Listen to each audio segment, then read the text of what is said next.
Welcome one, welcome all to the Ramble Report episode 6, if I'm not mistaken, here today on this lovely, lovely Friday. We got a big, big news week to cover here Mm, today. So go ahead and lock in, grab you a snack, grab you a drink, kick your feet up. I'm assuming, I don't want to oversell, but I'm assuming this will probably be a 2.5, 3 hour long behemoth. So go ahead and lock in.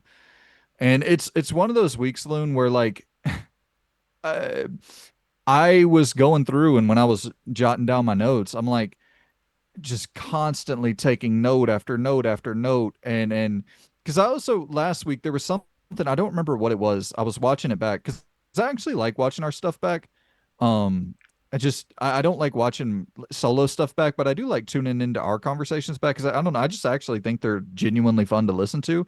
Um, and there was something that drove me crazy. I don't even remember what it was now, but whenever I was doing like the timestamps, because that's kind of what I do. I'll listen a little bit while I'm doing the timestamps. yeah. Um, and there was something that I misquoted, or there was something I got so wrong. I don't even remember what the fuck it was now, which is that's gonna drive me nuts. But I was losing my fucking mind watching it back. I was like, you gotta start doing a drop of research. You absolute, I you mean, it absolute happens buffoon. because I've been in that situation as well. Obviously, I put my hands up with the Kane and Lynch thing. I did get that wrong, but there was also I remember distinctly. I think I remembered Cave Story and The Cave as games. I think I mixed them Mm, two up when I mentioned it at one time. So I mean, it happens. It yeah. happens.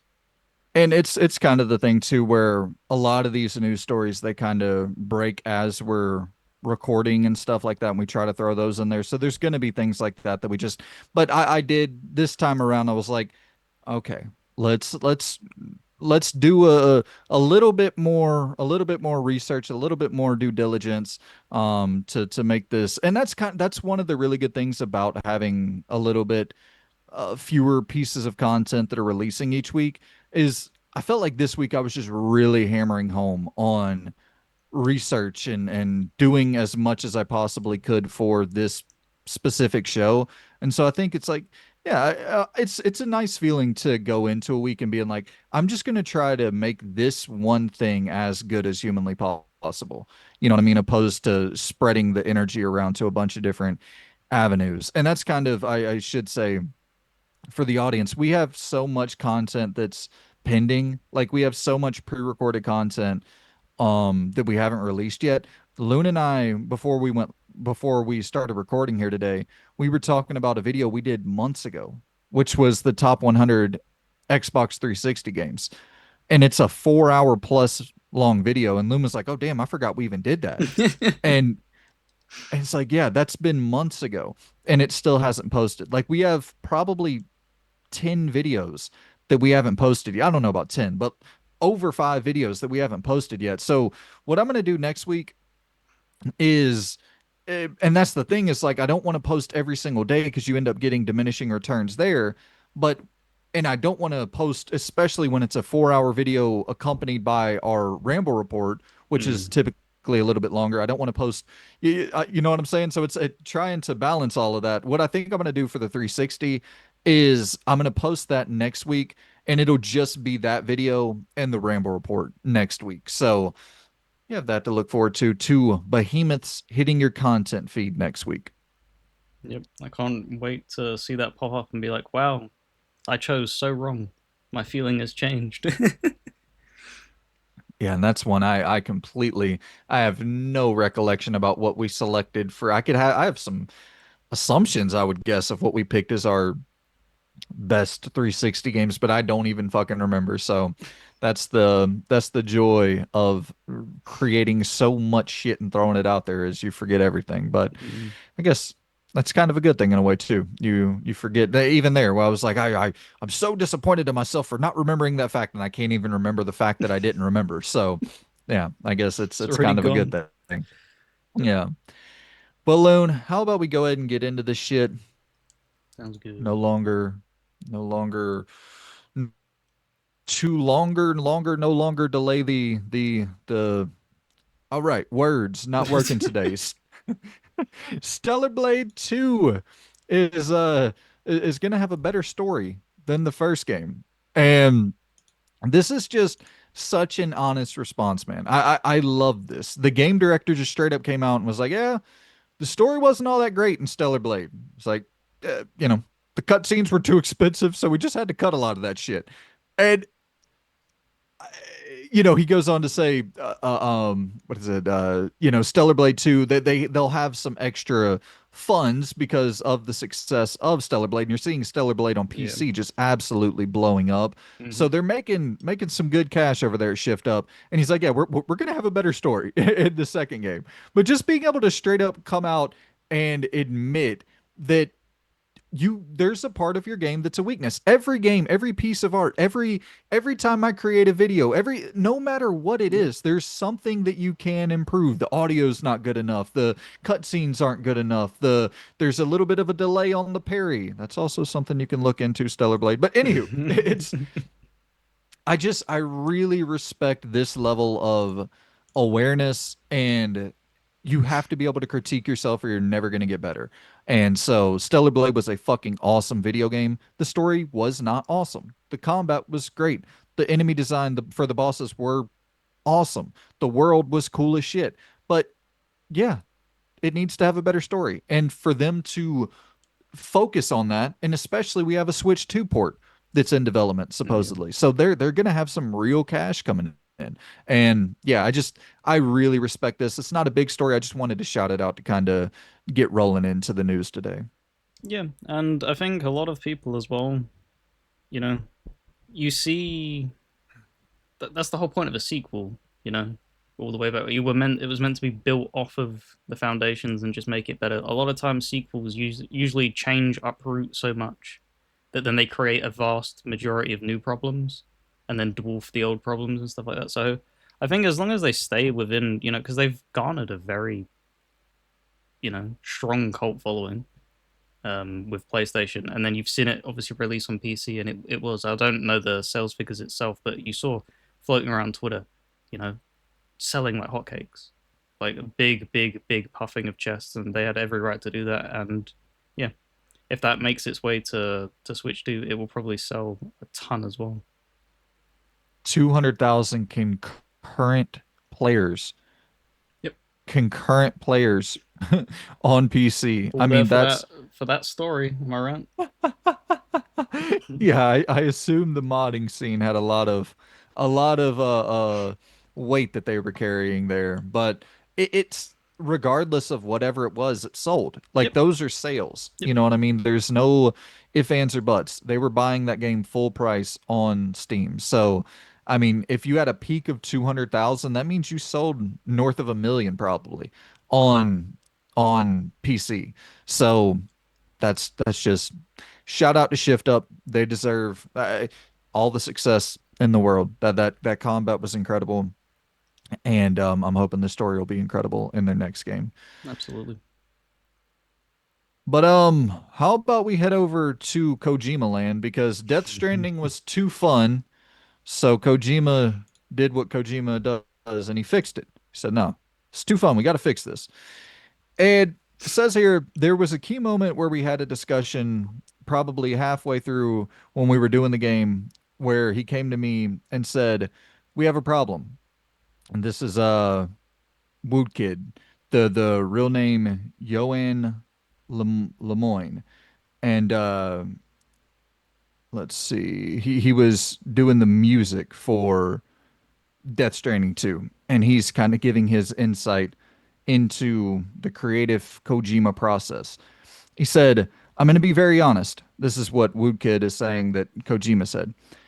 Kojima said, I'm going to be very honest. We have been testing the game with players and the results are too good. That means something is wrong. We have to do something. And he changed stuff in the script and the way some crucial stuff happens in the game because he thought his work was not polarizing and not triggering enough emotions. And he said, if everyone likes it, it means it's mainstream. It means it's conventional. It means it's already pre-digested for people to like it. And I don't want that. I want people to end up liking things they didn't like when they first encountered it, because that's where you really end up loving something. And that was really a lesson for me, not doing stuff to please people, but to make them shift a little bit and move them. So Kojima said it's too good. People like this too much. It's got to go. And listen, there's a part of me where I respect this. There's a part of me where I'm like, the whole idea of if it's for everyone, then it's for no one. I do agree with that sentiment to some degree. I also think you have to. This is a whole tangent. So Goldberg just came back to the WWE. Bald headed Bill Goldberg, and the online, like the what is it, the IWC, the Internet Wrestling Community or whatever, they're outraged. They're like, he injured Bret Hart. You can't have him anywhere on screen. He's washed up, this, that, and the other. You go look at the social media clips, and they dwarf the views for anything else that happened that week. And you look at the ratings, and like, so all of the metrics that you actually need to make a successful product Mhm. are going up, and the internet is negative on it. But the people on, like, it's you can't just play to a very niche, small demographic, small audience, and ignore the listen, you can absolutely see your vision through to its exact destination and end up getting something like a Baldur's Gate 3, where it's like, yeah, you followed exactly what you wanted this thing to be. You barely made any compromises, and you had a smash hit.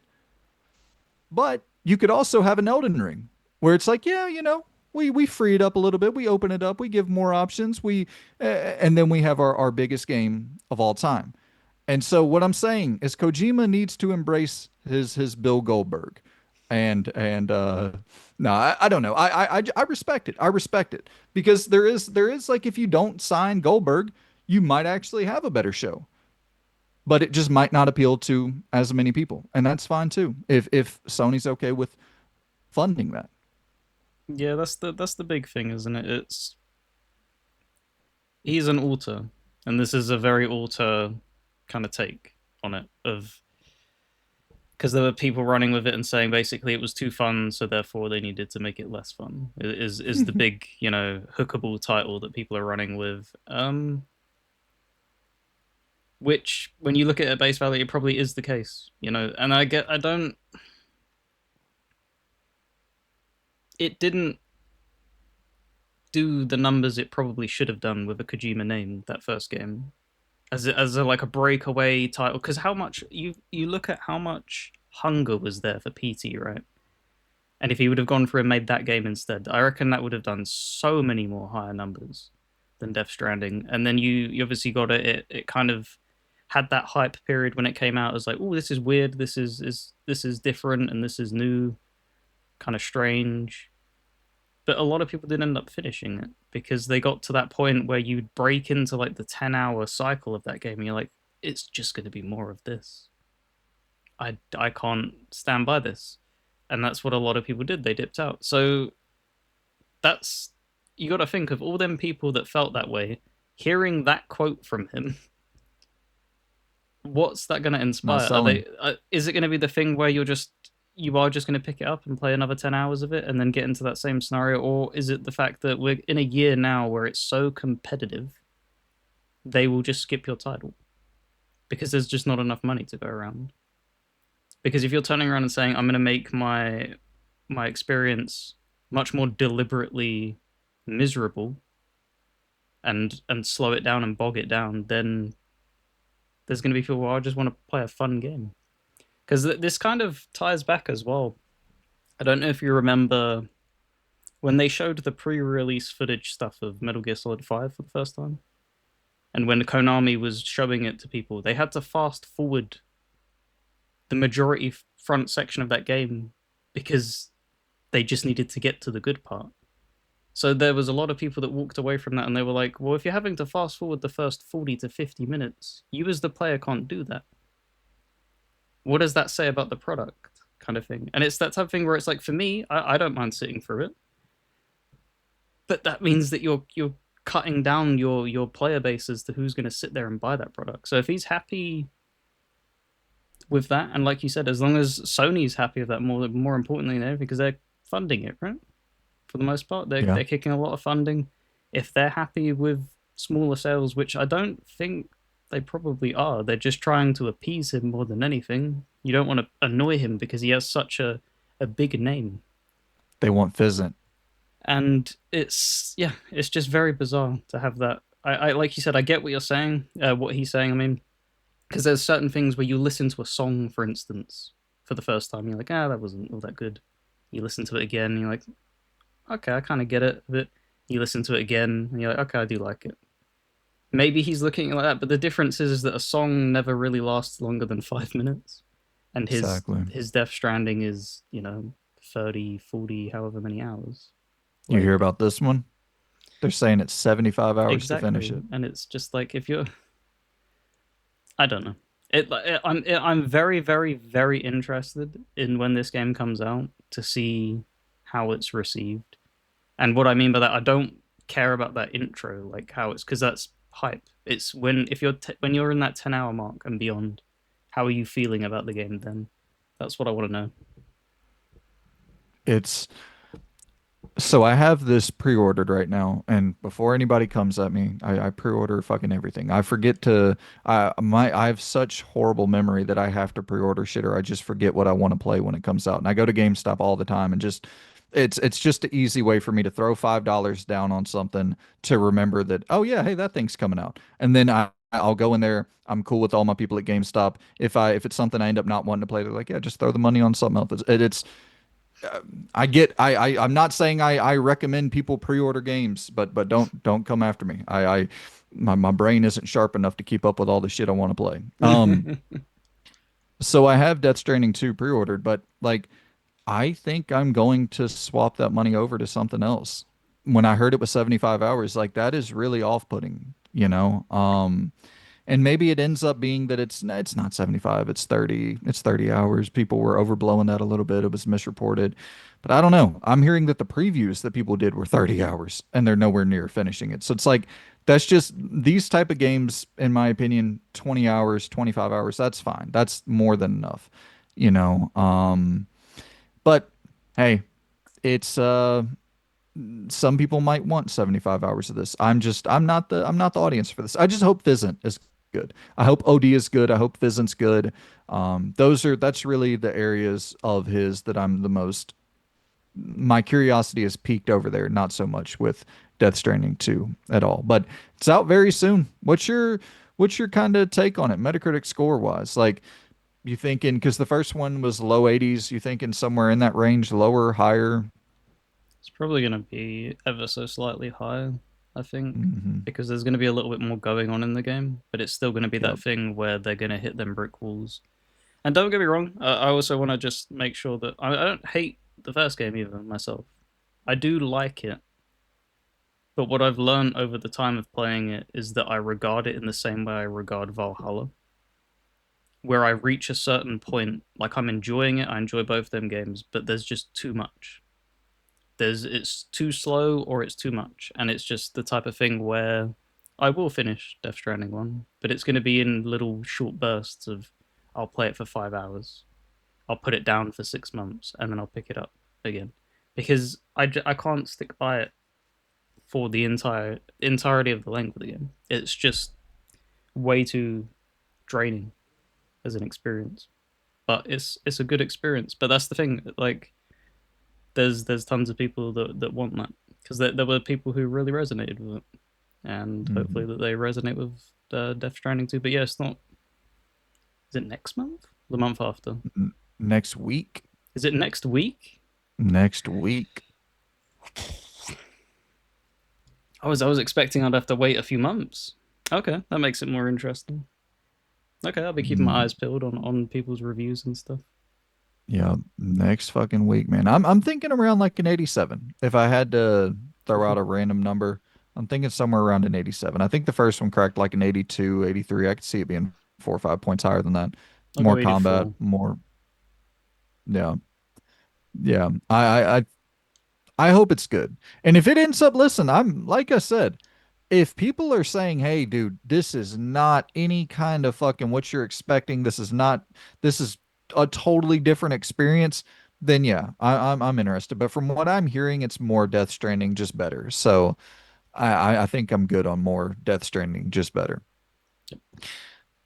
So here's our next story, and go ahead and strap yourselves in because this is a The big big one. one. Oh boy. We got some details on the next gen Xbox. So, Xbox is partnering with AMD for a multi-year deal focusing on next gen Xbox hardware. And what I did, that way, I'm not gonna go through every single bullet point. What I'm gonna do, Loon, is I'm gonna hit you with a couple bullet points, Hmm. and we will go through these one by one, talk about them as they come, and then just kind of move through all of it instead of just trying to do a bulk recap of everything at once. Yeah. So probably the key detail is when Sarabon said this is all about building a gaming platform that's always with you. So you can play your games across devices and anywhere you want, delivering an Xbox experience designed for players, not locked to a single store or tied to one device. That's why we are working closely with the Windows team to ensure that Windows is the number one platform for gaming, not locked to a single store or one device, Loon. Yep. So that's pretty much confirmation that Steam is going to be available, GOG, Epic, Hmm. emulation, all of that shit will be on that next gen Xbox. Is that what you take from that? I think so. I would be very shocked if all she's referring to is that Asus ROG Ally thing, because Hmm. that would be very bizarre to have that as like your big quote. So I think it is safe to say because they are really, really, really hammering home play anywhere. Boy, oh boy, play anywhere is something they've smashed home. And also, I don't know if you've noticed. Obviously, you're not on Xbox as much as I am. They did do a recent update to the system, and it feels like much more in line with the PC app. It's not changed things dramatically, but you no longer when you even just something as simple as clicking on a game icon, it doesn't just boot it straight away. It Hmm. brings up a pop up menu and gives you all information and stuff like you would see on the PC app. So I think they are just getting ready for just unification across the board. I've said it before, but if their exclusive selling point is we're the one place that you can simply like have a plug and play PC experience in your living room, that is genuinely fucking compelling. That's an exclusive feature that has never been offered before in any capacity. You know what I mean? Like in the Uh, console, you had the Steam machine. That's the closest thing that you had to it, where that was right? very close to a console. The only problem is that it didn't do well at all. So it didn't get much support. I don't. I think you can still use. I think I've heard people still being able to use it and stuff, but of the traditional console manufacturers, like you think of Sony, Nintendo, and PlayStation, Sony, Nintendo, and Xbox. This is obviously going to be their first foray into that, and it makes sense that they would be the ones to do it. The Xbox. This is what people. Sorry to veer this off a little bit already, but there's been a load of grumblings about Windows 10 being a big issue or whatever, or Windows 11, and having that as like a operating system. It's the Xbox already is a modified version of that. They've had that since I think Xbox One. So that's not really something like they will figure that out when they put all their heads together. So I don't really see that as an issue, especially if they're putting all their eggs in this basket. It's not going to be something that's going to run poorly because that would just be a complete waste of time. It's going to be something that they really put effort in instead of half-assing it. Is what I truly believe. I so I don't know if this is going to be a strong enough selling point. I don't know. We have no evidence. Like we're Mm, talking about. This has never been done before on this scale, yep. and that's what makes it extremely compelling. You know what I mean? We've never seen this in the core console space. Like you said, Steam machine, sure, but like this seems to be a bigger, broader, Mm-hmm. more universally appealing PC console hybrid thing. And I mean, for me personally, I guess I can only speak for myself. I was thinking about buying an Asus ROG Ally or buying a Steam Deck or buying a Switch 2, and this is kind of now becoming my, okay, I'm going to save money for this because I don't have any interest in handheld gaming. I've talked about it before, but the handheld gaming space really isn't for me. What I'm looking for is a device that's simple, plug and play, and also allows for emulation. But like I would much rather have it as a console than a handheld. But Mm. I just think the simplicity of a ROG Ally or a Steam Deck or whatever is more appealing to me than going the full PC route and having to build all this shit and like all hooked up in a fucking big old like I don't want any of that. You know what I mean? But this, if it's going to be this unified, simplified plug and play, because if you can hook this thing up in your living room, kick back, have it sitting there and not look like dog shit, and it's connected to your TV, and you're sitting there playing the damn game like you play your Xbox, PlayStation, and Nintendo now, but you can go in and you're using your controller and it's simple to navigate and like if they are able to bridge all of it's a lot of bridges that they're having to build, but if they can build these bridges to make this a simple PC console hybrid thing, like I do think that this could be fucking huge, man. This and price is going to be the number one determining factor. Obviously, if they're going to try to sell this for $1,000 or $1,500 or whatever, as like the Yep. top of the line thing, then it's not going to do anything. It's gonna be more expensive than that ROG Ally. I'm gonna just like Oh. burst that bubble for a lot of people. There's no way that they're gonna put all of this into it. Like completely toss out the window that you ever think that they're gonna be hitting like $500, $499 price points. That's just yeah. That's not gonna be them. That if PlayStation will go down that route, they'll continue going down that route and stuff like that. But with them doing this, it's going to be them justifying that with that price tag of So what's the appeal then? I guess would be my question. Like, what is the? for I someone don't really exactly like understand. you who has an interest in PC, but you don't want to get tied up in it. Would be No, but my I'm saying assumption. from their standpoint. Like, what is the financial appeal?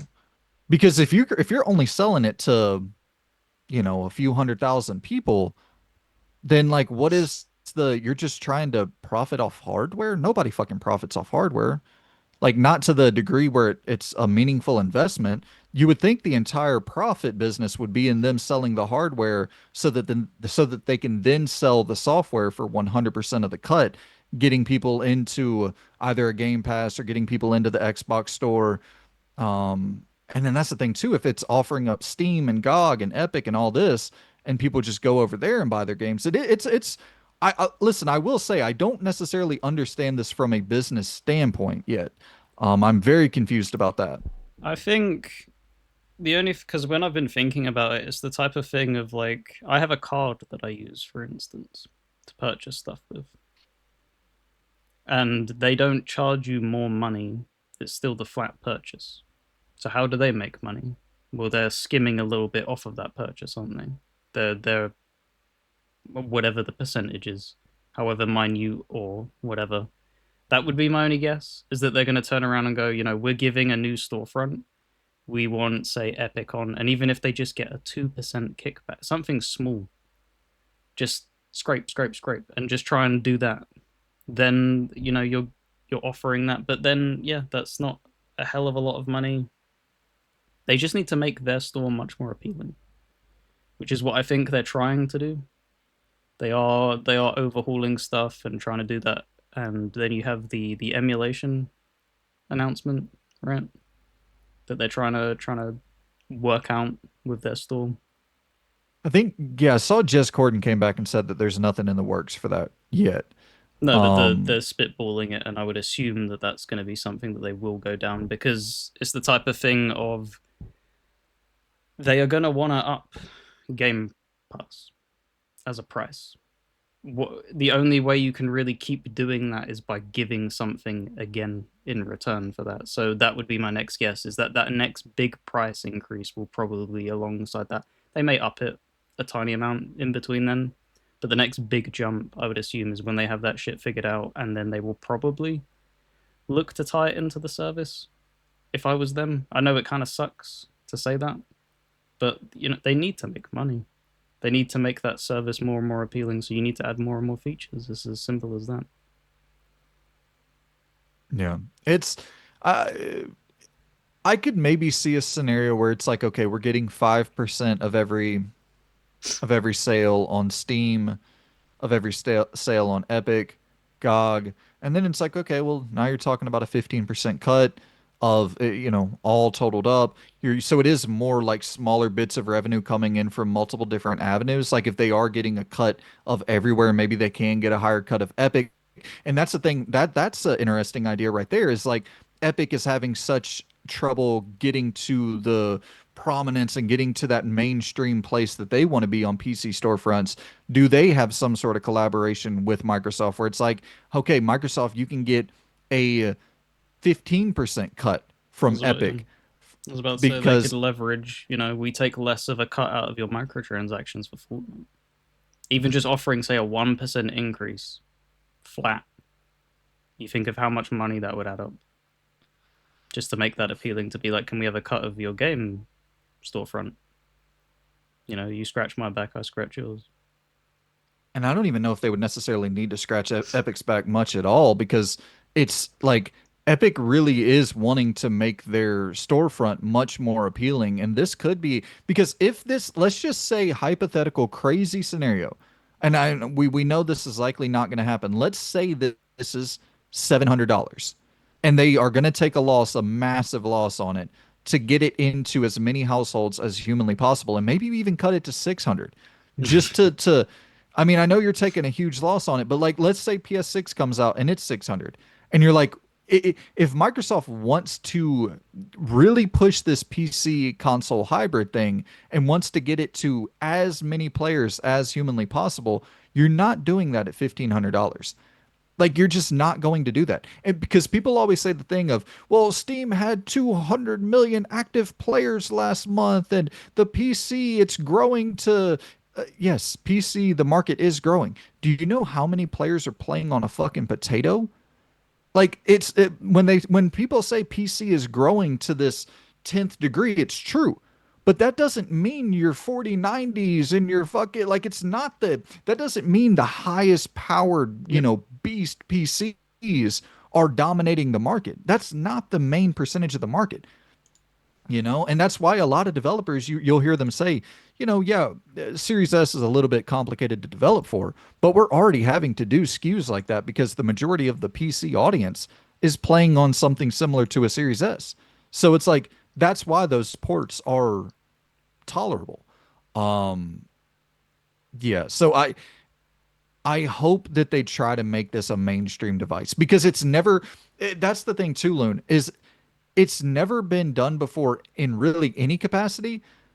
And I think that if it's done in a way that makes this as accessible as possible to get people into the PC ecosystem who have some sort of, aversion to that, like that, I just think that's compelling. Like, what could that market look like? Because it's never been tapped before at all. So a thing I was thinking of as well, I think we've spoken, I think Mondane was on when we last spoke about this. But maybe, and this isn't like the I got you kind of thing, this is going to fix all their problems, but maybe also making it more palatable to swallow would be doing a payment plan as well. Because very few people are going to rush out and drop 1500 on anything. People Hmm. don't drop 1500 on a PC, you usually pay that in installments as well. So if they were to offer an installment payment method through themselves, that would also help potentially. Throw in some Game Pass in there as they always do, Have like fucking Best and Buy as ding people for and that would get your subscription. Like, because if they want to instill that, that would instill that as just an expectation. You pick it up, you don't buy it outright, you're going to be pinged every month, so that when the payment for the actual device is through, you're still going to get pinged for Game Pass, but it's not. You're already used to that. Does that make sense? Yeah. Yeah, for sure. I mean, you could have something to where there's promotional material or there's like, have a Best Buy credit card. I have a Best Buy credit card, have a GameStop credit card, have Yeah, a, pair it with Amazon. see Amazon. Yeah. And like you could do some sort of deal where it's 12 months interest free and like because that's how I forgot what I bought, but there was something I recently bought that was fairly expensive, and I did it through an interest-free, you know, credit program essentially. Mm-hmm. Um, and like, so there are solutions like that that could work for sure, but I do still think sticker shock of 1,500 is going to be so much that it's like, oh, so you're telling me, oh, wonderful. Well, I'll pay $150 for 10 months. Like that's not, people aren't wanting to have a $150 bill each month for No, 10 consecutive months. no, you would have to keep it at the price of a game per month to keep that tolerable. There's no way I wouldn't pay. I wouldn't even pay 150 every month. But what I will say as well, because we're talking about obviously them exploring that avenue, they have. I've noticed they're pushing promotional material a lot more. I don't know if that's always been the case in the US and stuff like that, but I'm getting a lot more like say from Amazon.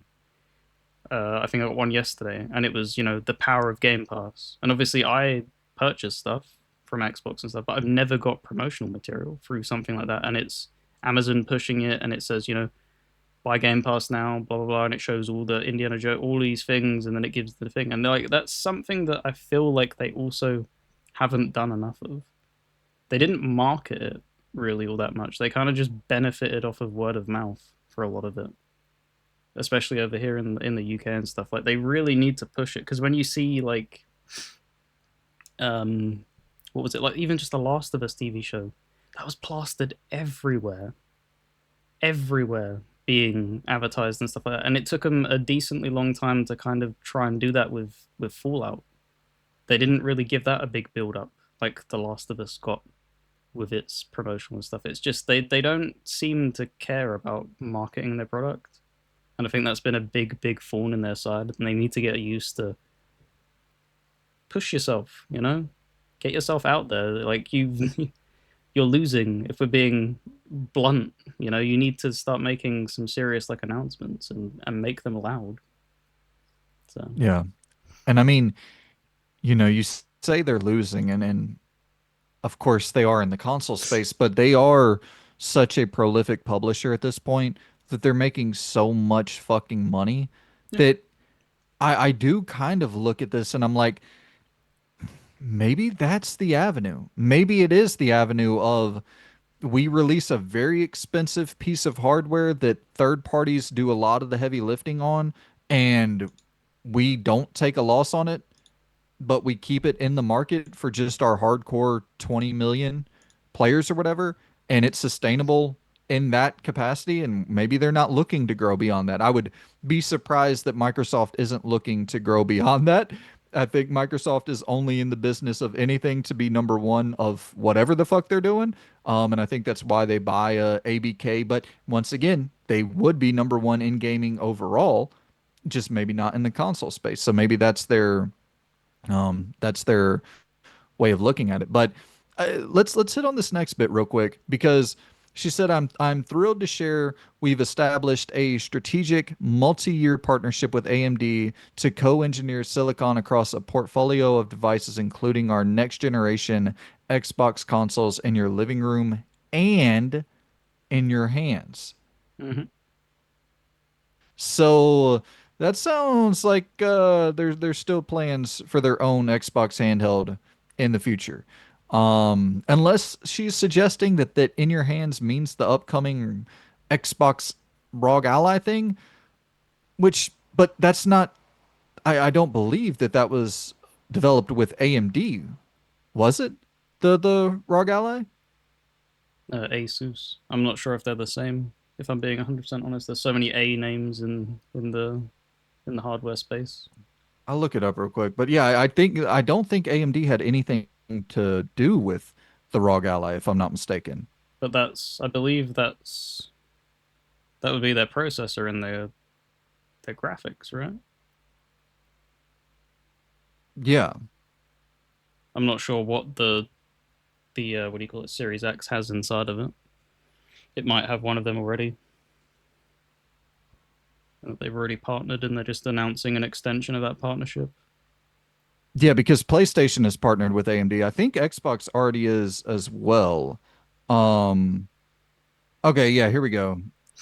So the ROG Ally is powered by AMD's Ryzen Z1 series APUs. Mm-hmm. So, okay, yeah, Asus worked in close collaboration with AMD to unleash the. Okay, okay, okay. Never mind, never mind. So this is, yeah. Let's backstep a little bit here. So when she says that including our next generation Xbox consoles in your living room and in your hands, I'm It's assuming the that ROG. that's probably the ROG. Yep. Yeah, so they did work in collaboration with AMD. So that's on me. Yep. And I assume with that as an announcement, it's just obviously that ROG will come out, like they said, at the end of the year. I don't see that getting pushed. I think that's ready to go, basically. As people have had hands-on testing, I believe. Yep. A lot of it. It's all ready, basically, to be shipped out.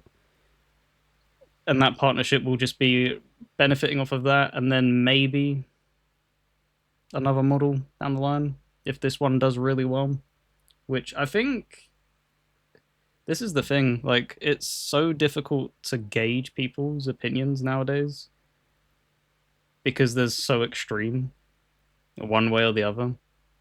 And there has been like a huge amount of people like saying, "Yeah, I'll buy one day one," which is kind of a shock for me because it's very very expensive. As we've seen, like the model that's already out of that previous ROG Ally is like what 800, 900, something crazy Yeah. dollars. Yeah. And it's like that's either going to be the same as that or more. Like it's not going to be cheaper, and you're going to be buying that day one. It's kind of crazy. And then I was thinking about it, and it's the type of thing of where like you said with the getting it on an installment plan, we're trying to think of it as buying it outright. A lot of people don't buy things outright anymore.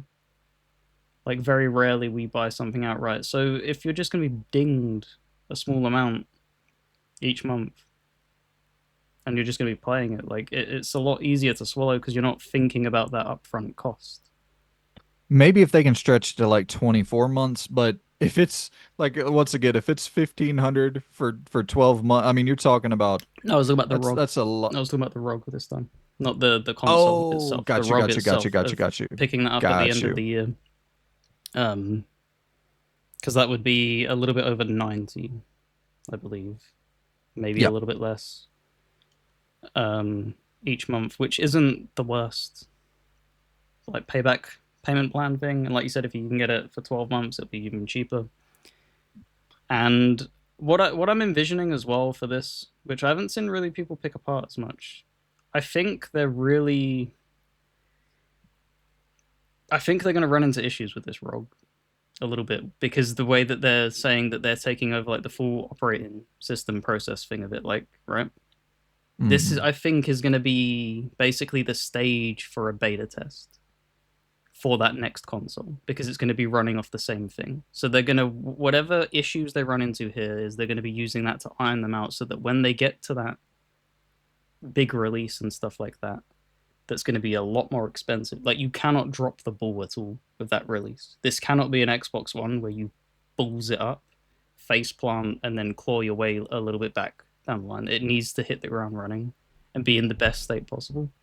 Which is why I think that they're pushing out this ally as well, even sooner, instead of trying to coincide a release or stuff like that and try and like benefit off of each other. Like I think it makes sense to get this out early and get people used to the way that it functions, so that those who adopt that will be more willing to adopt the other thing. You can either sell the ally or you're going to be using it still. If you end up enjoying it a lot, you'll be more inclined to continue supporting that type of product. So Yeah. I think that not to go into a full thing because we did this last week, I believe, but I just don't think it's going to sell almost at all the handheld thing. I think that this PC hybrid thing, even despite the significant price increase, I think that's probably the route. If they're going to have any sort of, and listen, I do think that they got to drop that price significantly. Like it can't be high-end PC prices to get it into, 100 million homes or whatever. But I do think the route of them having, getting back to 360 era success is this first ever console PC hybrid. I don't think that handheld's going to do anything. Because I think what's going to end up happening is like, even if there are payment plans, this, that, or the other, it's just going to be people are like, yeah, I don't care. I don't want to buy it. I don't have Hmm. interest in buying it. I Um, do have a question to pick your brain with. mhm. When you're viewing it like that, are you viewing it as, because there's a lot of people who are viewing it as like a replacement, which that's not what it's designed for. In the same way that a lot of people who own Steam Decks, they still own a PC. It's a companion device. That's what It's I'm meant to go viewing it hand as. in. Okay, yeah. I'm It's meant viewing it to. as a Okay, Steam Deck, as a yep. ROG Ally, which those haven't sold either. So No, it's like, but that they still do their thing, and the reason that they're still supported is because they're not really all that compromising on the price either. Like they could have dropped them a little bit cheaper to get them into more hands. Because you see, whenever they go refurbished, they fucking sell out immediately. All the like $100 is that difference. That if they dropped it, they could probably sell a lot more of them. But they want to just guarantee that you're making profit or get as close to making profit as possible. And I think that's what they're trying to do with the ROG thing. Of every time that they sell one, they're either making profit or they're very very close to not losing profit. yeah, but like that's not where any money is made. I understand why Mm-hmm. Asus wants to do it that way, of course, because like they don't want to be in the business of losing money. Yeah, I don't necessarily but understand why Xbox doesn't have any Microsoft or leverage Xbox. over them. They don't want to take the ding, do they? They've already been taking dings constantly. So, but I guess that's my question is like, what is their incentive? Is just to have an extra device that people like a couple 100,000 people can, can be very, Yep, very engaged, hardcore. yep. Yeah, I mean that's yeah. I think that's a They're totally beta. justified. That's what I was saying with the beta tester things. That's what they will be viewing them as. They're not going to be used as the core audience. They're not the foundation. They are helping build that foundation for the OS and the way that the things function. So every bit of feedback they get off of that ROG Ally, because it will be running off that same operating system. Every bit of things that can be improved, they will just be the guinea pigs. Which, unfortunately, if you thought it was going to be any other way, I don't think that. I think that is just going to be how they're going to be treated. Yeah. Um, I I do think, like, listen, so just to, for me personally, that console PC hybrid thing, if it plays discs, like if there is some detachable disk drive, because that's the thing as well, they're talking about carrying your library forward, Mm-hmm. maintaining compatibility with your existing library of Xbox games, is what she said specifically. Um, so like I do wonder what does that exactly mean?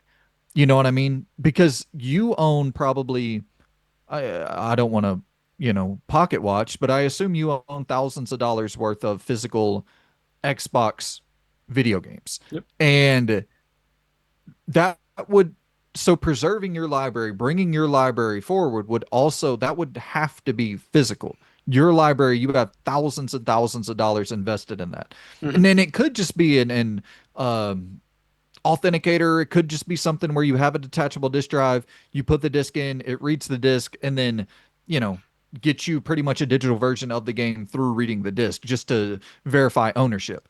I'm fine with that. Like I don't want that for Nintendo. I don't want that for PlayStation, but Xbox is going down that route anyway. Yep. They're already doing that with the Series X, to some degree, to a large degree. And so it's like if that's the route they're going to go, but they're going to maintain physical support for your back catalog of games to at least give you ownership of them going forward, I don't know. I mean, I don't think that's necessarily I would just, the thing that would be a no go for me is if it was like, okay, yeah, we're maintaining forward support for all digital purchases, but your physical purchases, it is what it is. Like if they don't support those at all, if you can't still access those games, that would be kind of wild to me. Um, I don't know how. I have highly doubt that there will be no support whatsoever. It is my mindset. I think their main priority goal is, of course, the digital libraries. That's what Hmm. they're prioritizing. Like I said, with Play Anywhere and bringing it forward, and then they're looking at the emulation thing for 360 games, probably original Xbox games as well. So that's going to be heavily maintained digitally. But what my guess would be, yeah, it's just probably going to be some USB plug-in detachable disk drive. Probably would be my guess. Whether that's their own branded one, or they'll probably give it to some other developer to do it for them, Hmm. whoever it is, the hardware manufacturers for disk drives, and just have them develop it in the same way that they partnered with, what was it? Was it Western Digital or Seagate? The people that did the little memory card things that slot in the back. Mm. Yeah. It's that type of thing where like they obviously have a hand in it, but they're not solely doing it themselves. It's not just Xbox's name on it, and that's kind of what they've been doing more and more as time's gone on. You obviously have the ROG Ally thing, where it's not their whole name on it. They didn't design it. They're getting other people to do the heavy lifting, and they're just putting their what do you call it? Their icon on it. So that would be my So guess. And with it being a PC as well, you would hope that that would just work because you it's the same with a PC. You can just put in a disk tray and it will read the disks like anyone yeah, else.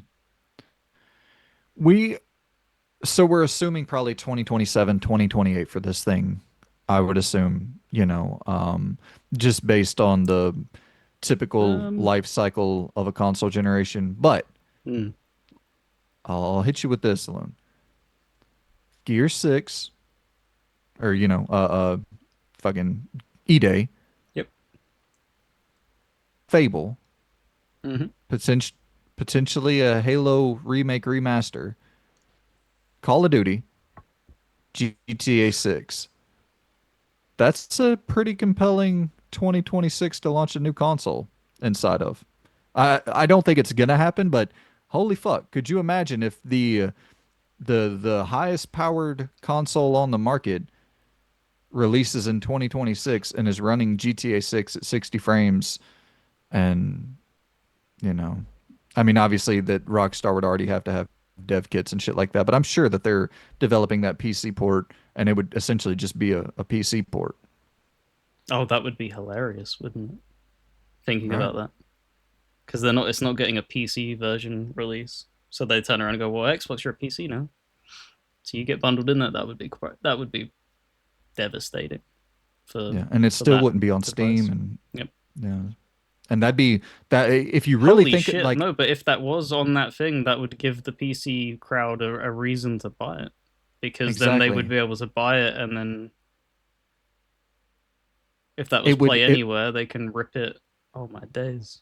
Okay. they would be buying that specifically Yep. from Xbox's storefront. Xbox would be getting the Mm-hmm. 30% cut, and I mean, dude, 30% cut of you know 100 million PC owners or whatever, like that don't have a PlayStation. That's a fucking large cut. And if it's guaranteed to be the best performing spot to play GTA 6, and because we don't even know, GTA 6 might not come out on PC until late 2027. So maybe this console gets the early 2027 version of GTA 6.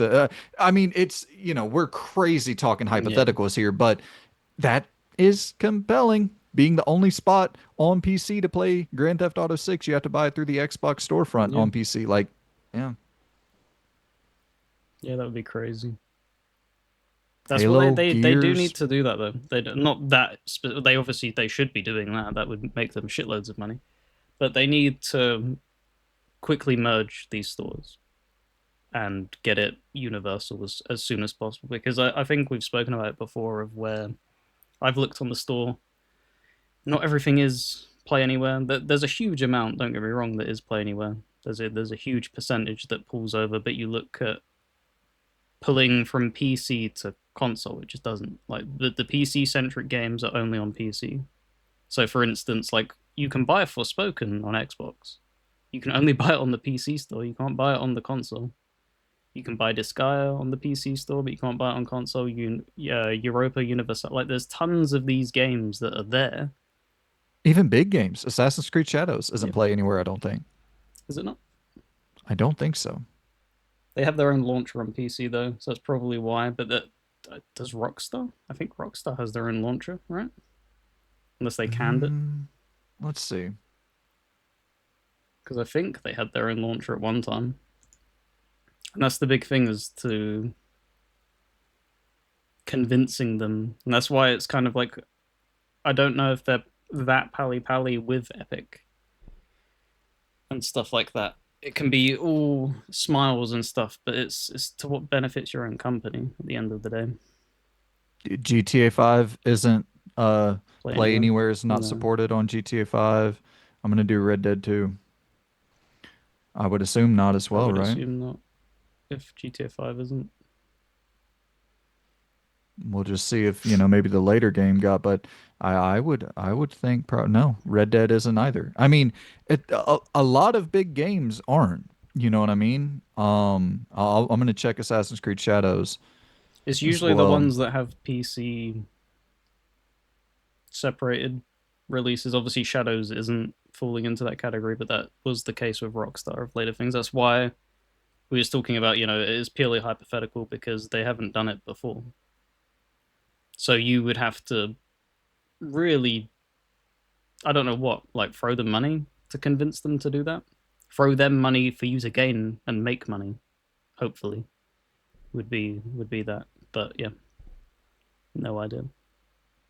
Yeah, Assassin's Creed Shadows uh is not Play Anywhere supported. I'm just kind of throwing in different names here just to see because I've never cared about this. I've never really ran any tests. Baldur's Gate 3 is not Play Anywhere supported. Let's see if Resident Evil. I got two copies of Resident Evil sitting here. Is Resident I mean, Evil I can look it up. I have the app. Yeah.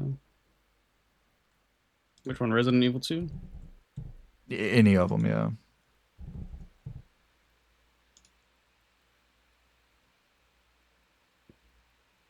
Yeah, it's Play Anywhere.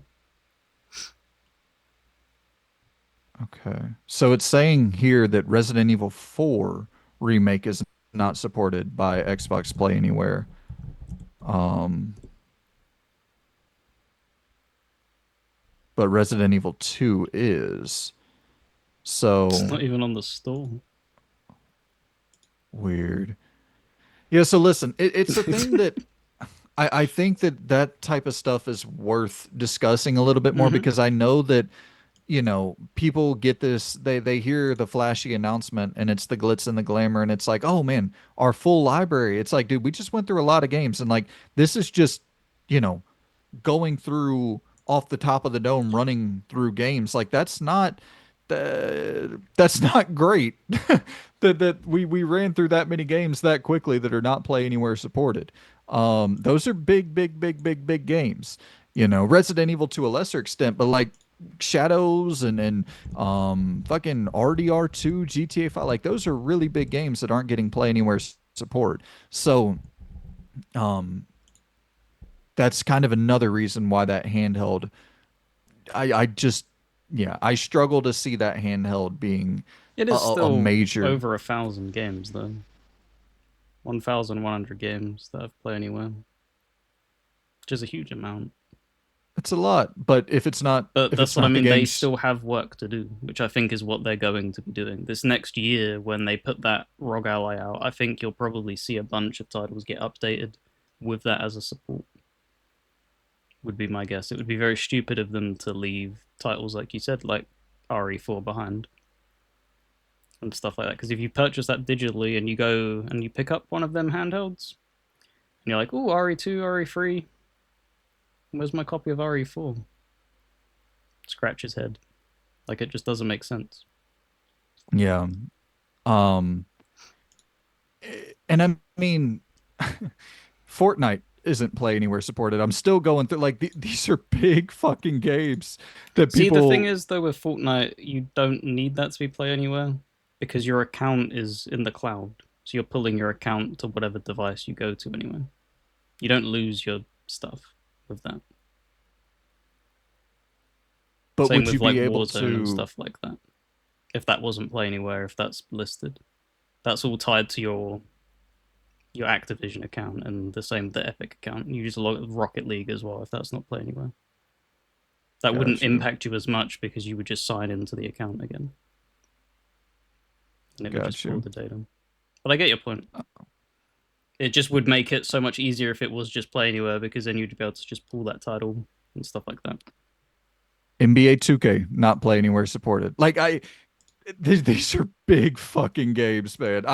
It is what it is. I hope that the handheld does well. If I had to bet any amount of money on it, I would bet the fucking max me out dealer. I'll put all of my chips on that thing does not do well. This well do well. Like what does that even mean? You know what I mean? In terms of the PC It's not going to break gaming handheld, mainstream. There's no chance. no. No.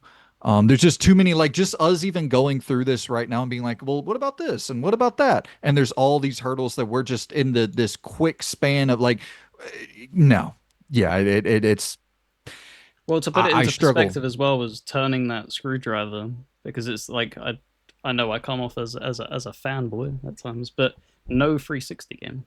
That backwards compatibility Right. program, none of them work on PC, which is why that the announcement of them trying to do the emulation thing is my guess for that is just getting that to function on PC, even if it's just a one to one, whatever they're doing to make it work on Series X and Xbox One, just get it working on PC in the same manner. And then that would pull over, another whatever, how many hundreds, 500 to 800 games to their library.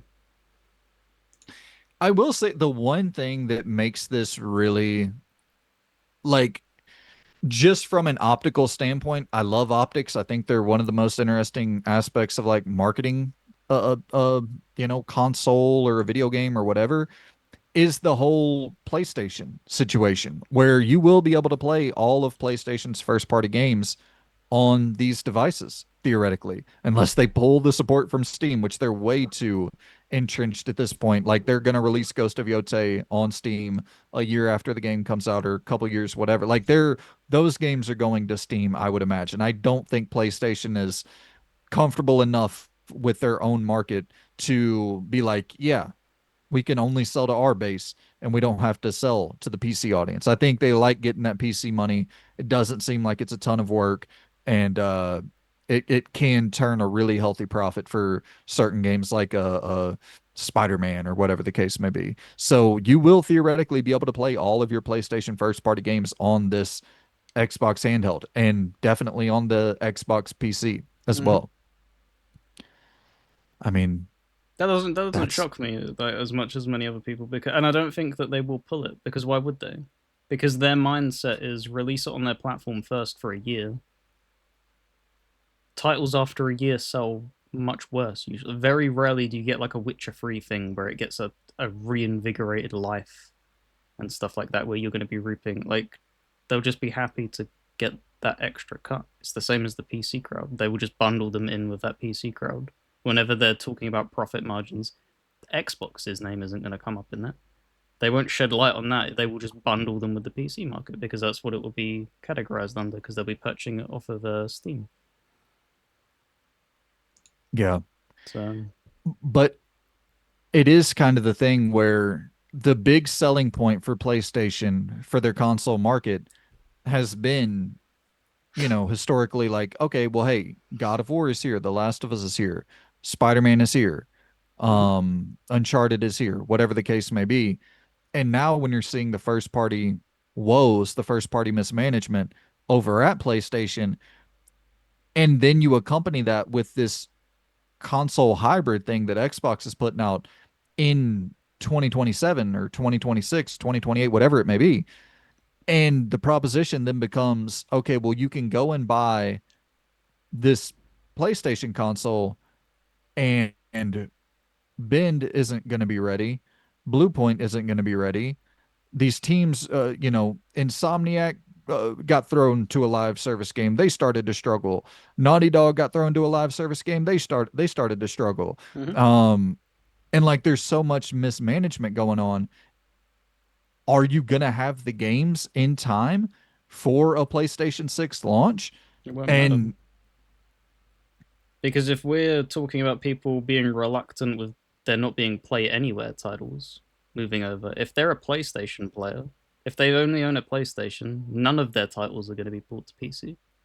So they're not going to abandon their entire ecosystem to then jump ship to that, would they?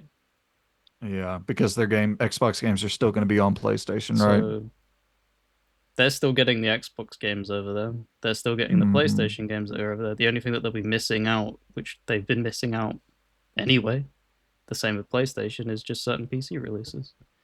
So I don't think that that will impact them at all. I think I think PlayStation will be just fine. Same with Nintendo. They'll just be doing their own thing, and Xbox will just be doing this. This will be their niche. You know, Sony will hammer home, hopefully, again, go back to it, the single player narrative experiences. That will be their thing. Nintendo with their first parties, and then Xbox can just be the flexible in between. And hopefully I that's where they just find their footing. I think it would be pretty smart for PlayStation to kind of stack up for that PlayStation 6 launch year. Because Uh-huh. here's the thing.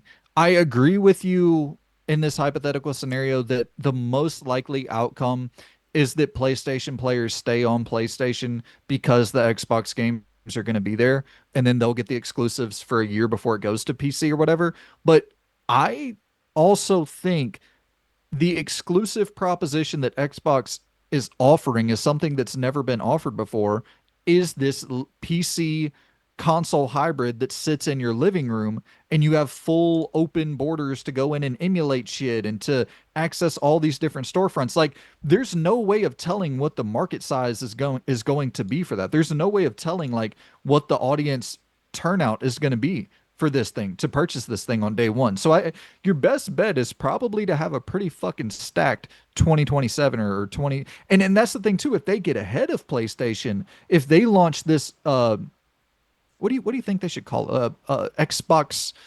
fucking I can't even. Yeah, I have no idea. Their naming conventions have been so stupid.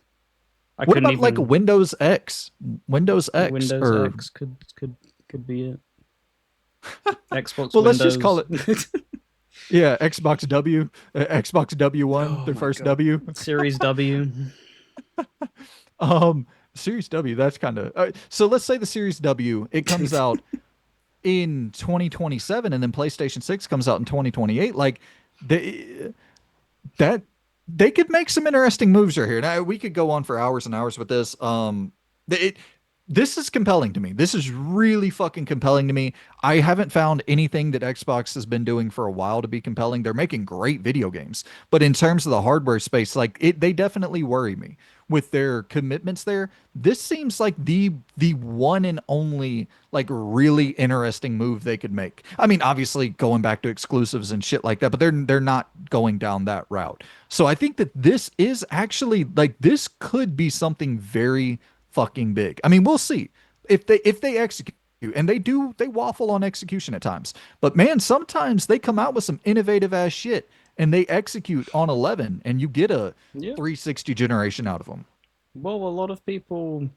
I remember back when the backwards compatibility program was first announced, and people were kind of clowning on that, thinking like, "There's no way that they'll do that. Whatever. There's no way that they'll let you just put in a disc and just what's the point of that?" And there are things that they do deliver on.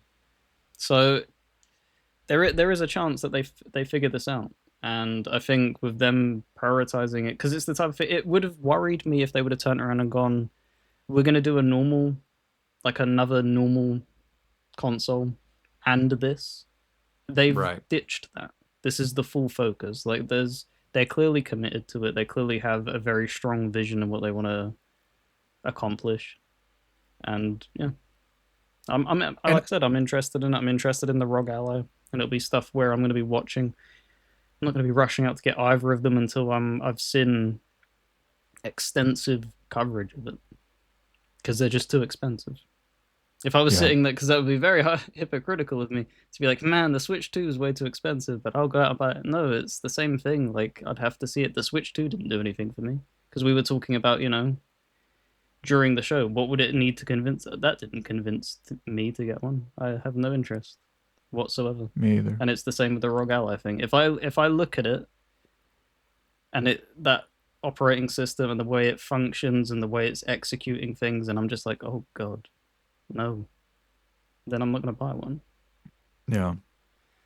Yeah, I think number one has to be that this is a console, like it's identifiably console. Plug Yeah, and play simplicity. Like it can't just be the same thing as the ROG Ally, the Xbox ROG Ally thing, where it's just a ROG Ally with an X on it. Like it needs to be not just a PC with an X on it. It's got to have some of that console sensibility for it to really reach like mass market success, in my opinion. yeah. As long as they, but that's the thing as well. They need to build all of them markets with support of that to be able to be navigated with a controller. Which I Exactly. don't know who that would fall on the hands on. Is that going to be Xbox that are going to have to figure that out? I don't know how that I like app function works, or is it the company themselves? Because it's like, is Steam gonna like Steam probably would, but is GOG gonna want to really dedicate shitloads of resources to something like that? They're gonna probably be like, figure that shit out yourself right. and stuff Yeah. like that.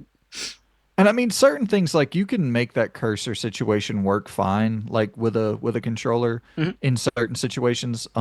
It's just yeah, it's got to be console prioritizing the console Yep. and in that experience for sure. But speaking of PlayStation's first party Can we pause mismanagement, for a how moment? about Can yep, we pause? Cool. I just yep. All right. So as we were talking about, Marathon has been indefinitely delayed. The the Bungie first person extraction shooter was supposed to come out in September, and they said that they will be giving us more details this fall, and we'll have an update on the release date then. So sometime October, September, something like that. I'm assuming we'll get maybe a state of play or maybe just a marathon focused state of play and get more information on the release date, on the changes that have been made, if new content has dropped, yada, yada, yada. I'm assuming this will probably be delayed to early 2026 if I had to put money on it. Um, I don't think there is. I would not rule out the chance that this is canceled, but I just think it's too far along yep, to be outright canceled. yep. It's the type of thing of where, because I've seen people shout that, oh well, that means it's all but confirmed to be cancelled. It's like, oh no, you could just see like, is it really gonna? If they're gonna cancel it, why not try it? Like what they did with Concord. Because if they're going to cancel it, they make no money anyway. So try and sell it. If it does well, support it. If it doesn't, offer refunds. Because you put so much effort into all this and you've built so much. I don't know that they would be able to salvage any of this and put it into another game. What are you going to do? Make a Killzone game with these assets? Probably not. Like, there's nothing really that can kind of translate unless I'm missing something. Can you think of something that they'd be able to grab? I think people really liked the single player story in Marathon back in the day. And I know a lot of people were bummed out that they were going fully multiplayer with the extraction shooter approach and not having a single player campaign attached to it. And I'm not saying you need anything too, mechanically over the top or too in depth in terms of storytelling, like a 5 hour story campaign with the same exact mechanics that you already have baked into the game. Um, I think that could go a long way just in terms of PR, like a PR win. But do I think that that would necessarily bring in the tens of millions of players? Probably not. I No. do think people, when they say, there's a likelihood of it being canceled, I think that they're probably looking at it from the stance of if they cancel it, they can write this thing down, opposed to if you release it and people pay for it, like I think you get a much more sizable write-off if the game never comes out, opposed to if it comes out, people pay some money for it, and then you cancel, or and then you roll that back and cancel the game after it's already been released. I don't think you get quite as sizable of a write-off on it. I No, I could be wouldn't. wrong on that. I I've wouldn't imagine you would, of course, because it's obviously a released product. It's been put out into the market. But the thing is that they've canned so many projects, or there has to be something that comes out, and they have to try and take a stab at something. Because how many projects have they outright cancelled already? Concord, Blue Point, Bend, Sony London, Insomniac, Naughty Dog, Twisted Metal. There's a God of War Uh, one, right? Unless you've listed a developer that's working on yeah, it. that was Blue Point. Okay. The Deviation game. I mean, it's like I'm talking probably 10 or more. So there has to be something that they spitball out. They can't keep dumping. I don't know what the number is now, but it's millions. However, tens, how many hundreds of millions all combined together. You can't keep doing that. That's not sustainable. Um, there has to be something that you just put out, even if it's just bad. Like for instance, I'm sorry if you enjoyed it, but like foam stars and stuff, that's still kicking around. I think I saw a Mystic video where he was visiting like these things where it's destruction all stars and stuff like that. Sometimes you just have to kick it out as a product and just Mhm. let it sit there because getting nothing back for it really and just all that wasted time and money is just, yeah, it's crazy. Yeah. Yeah, and I mean, of course, this comes with all of the art thievery and all of the controversy, and like there's a lot that's going into this, more so than just like game is bad. I don't I don't even, from the previews I've heard that it's light in the ass, like it's not a lot of content that's going to justify a $40 price point or whatever, if that's going to be the price it launches at. Um but from what I've heard of people who have played it, they say the gameplay is fun. And so it's like, I guess just trying to figure out a way to salvage that, to flip that into something that is more appealing to a broader audience.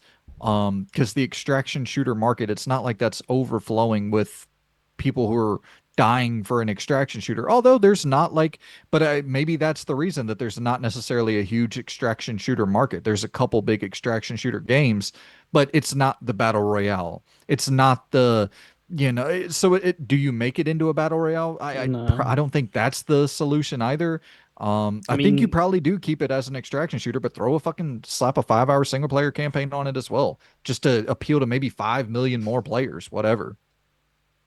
I'm probably a little bit less optimistic. I don't think there's anything they can do for this. I think it's that type of thing where you just need to put it out and just move on. I don't think there's any hope in hell that it takes off because you're looking at the last big thing that kind of entered the scene console wise was X Defiant, and that was Mark Rubin. I believe he was like an ex Call of Duty like higher up back when they were like fucking firing on all cylinders in the classic days, and that was him trying to recapture that, and they couldn't catch that. You're talking like that's a lot more of a full game than Marathon looks like. And like you said, it's very light in content and stuff. So if they had no chance in hell of getting X Defiant off the ground, I don't see Marathon having a chance in hell whatsoever. So Yeah. Well, I guess we'll stay in Sony land for a second here, because Sony is supposedly, allegedly, interested in buying WB Games. yep, So this is coming from a reliable insider in the pro wrestling space, actually. SES Scoops. And so the theory here is that because they have insider information into AEW, since SES Scoops has insider information into AEW, which WB has the exclusive streaming rights to AEW through HBO.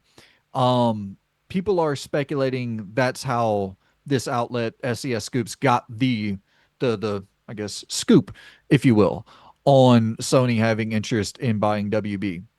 Hmm. And then I shouldn't just say WB Games, like buying WB. They're, you know what? We'll let's go through all of this real quick, and then we'll break it down bit by bit. And do keep in mind this could be absolute horseshit. This could take this It's with a pure massive grain of speculation. salt.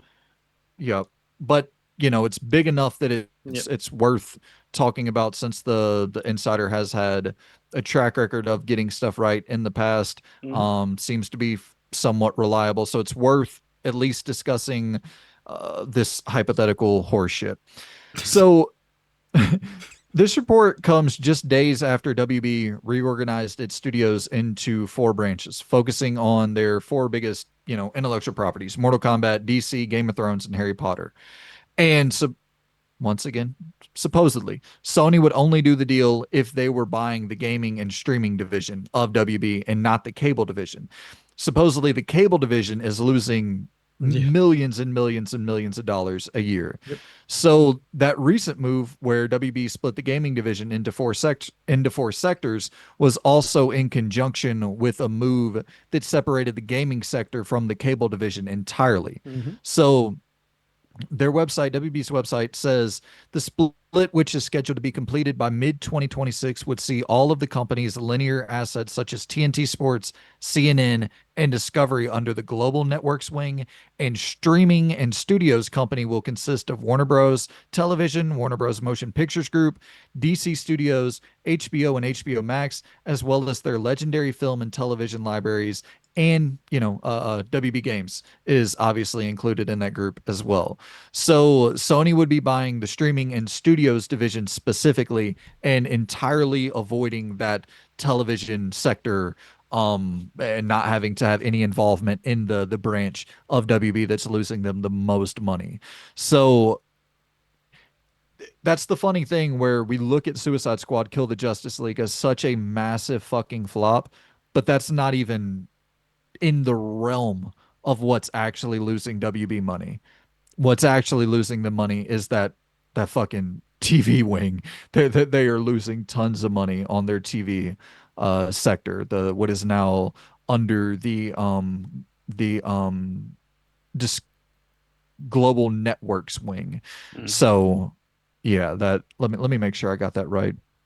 CNN and Discovery under the global networks wing. Yeah, okay. So the global networks wing, that is going to be their television, the linear television side of the company that Sony is entirely avoiding in pursuit of the streaming and studios division. So it's wise, and I do think a lot of these moves, they make sense. You're separating companies to potentially sell off one wing and make as much profit as possible from the most profitable side of your company.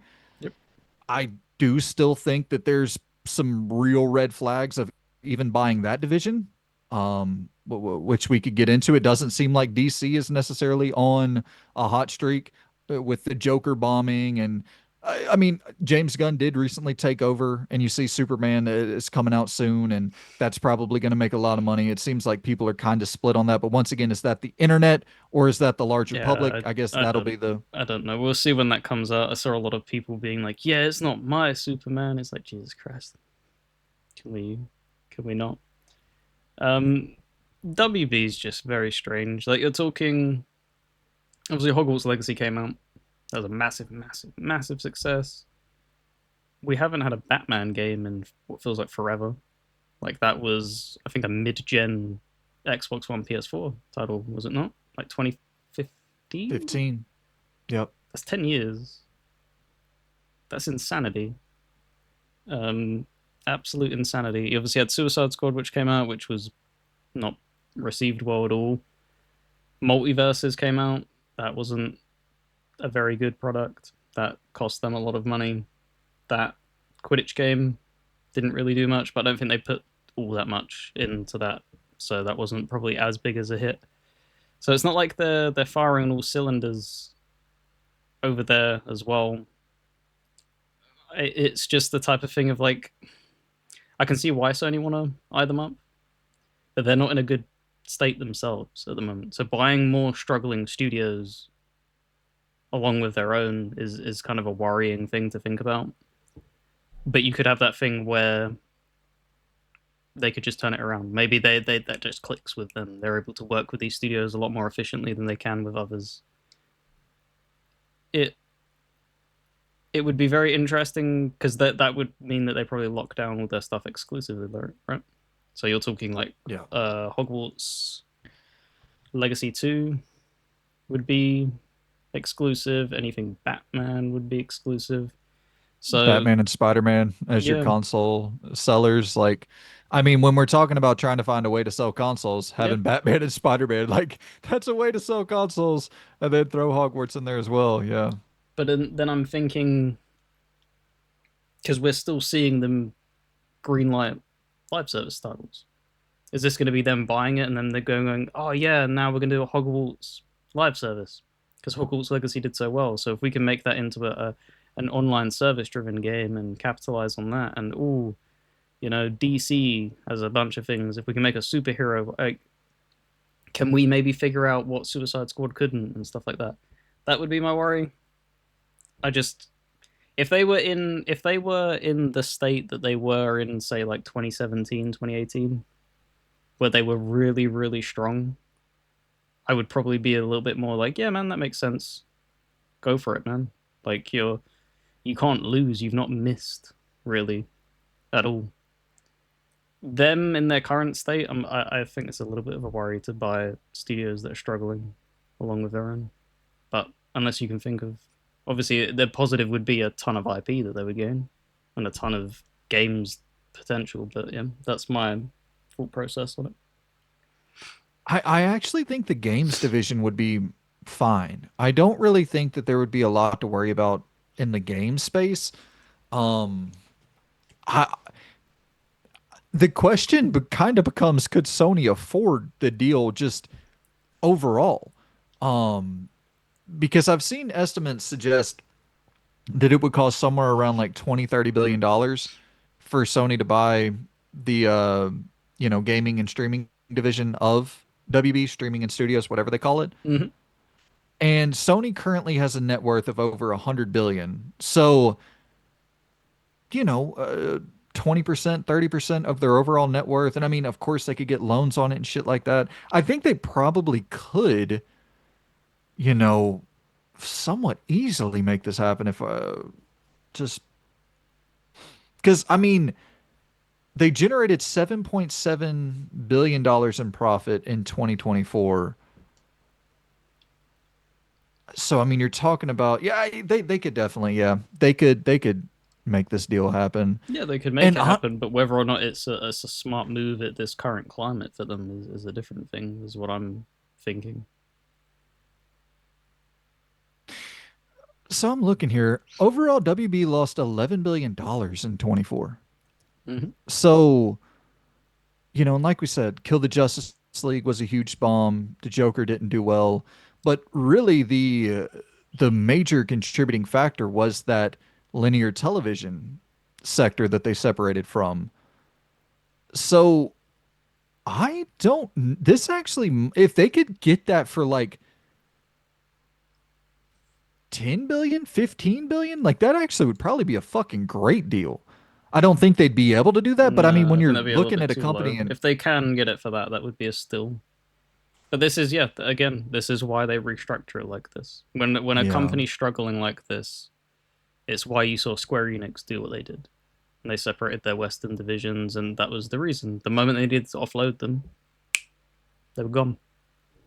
They didn't have to worry about that stuff anymore, and they sold them for dirt cheap. And a lot of people, ourselves included, were kind of scratching our heads like, that's a bit weird that you got them that cheap. And then you see why they got them that cheap when the ball started rolling down the line of like, oh wow, that's really difficult to get off the ground, huh? And make that profitable. So I well, they think it'd be a fucking little bit less rocky than that, but I still think that they'll be struggling a little bit. Embracer struck a deal with Amazon like months later that doubled the amount of money that they made or the amount of money that they had to pay for buying Eidos and Crystal Dynamics and all that. They But the they got products, the but the products themselves haven't been generating any money. That deal got the money, they but haven't like come out yet. No, but they're remasters and stuff like that. They're not selling at all, right? Them Lara Well, I Croft mean, ones and stuff like that. You would hope I that they would think have sold a lot more copies. I think they sold fine for what they. I don't think they were expecting crazy return on investment on those. But I mean, they struck a deal with Amazon that made them more money than they spent on buying all of the studios. They made more money on just Tomb Raider than they had to Will Sony spend be to able buy to do all of that those. though? Sony's not going to be able to get that as a cop out, would they? Why wouldn't they? Well, who would throw them money? Yeah, okay, I see what you're saying. Yeah, Yeah. yeah, yeah. No, yeah, they would have to do it themselves. What streaming divisions and stuff like that want to strike another deal? Like if Amazon's already got their hands tied, that's a big potential buyer gone. HBO isn't going to throw them money and Well, stuff like that. HBO is them. Oh, is it? Is Yeah. that falling under that? Okay. So that yeah, that's So another one scratched off of who would throw the money. I don't know. It seems like a good deal on paper to garner IPs and compile them. I don't see them being able to execute it right now. Again, I just yeah, I don't struggle know. to see it. I mean, it would depend on what you're getting it for because I think a lot of it is going to come down to the state of DC, where if James Gunn does turn this shit around, um, then if you can get this shit for I don't know, but if James Gunn turns this shit around and you get in somewhat cheap, so under 20 billion, DC alone will probably Superman, Batman, if like that becomes eh, relevant. And I mean, you throw a fucking a sucker punch on a Game of Thrones game. Like, there's a lot of different hypothetical scenarios you can paint here that could make this a successful endeavor. Um,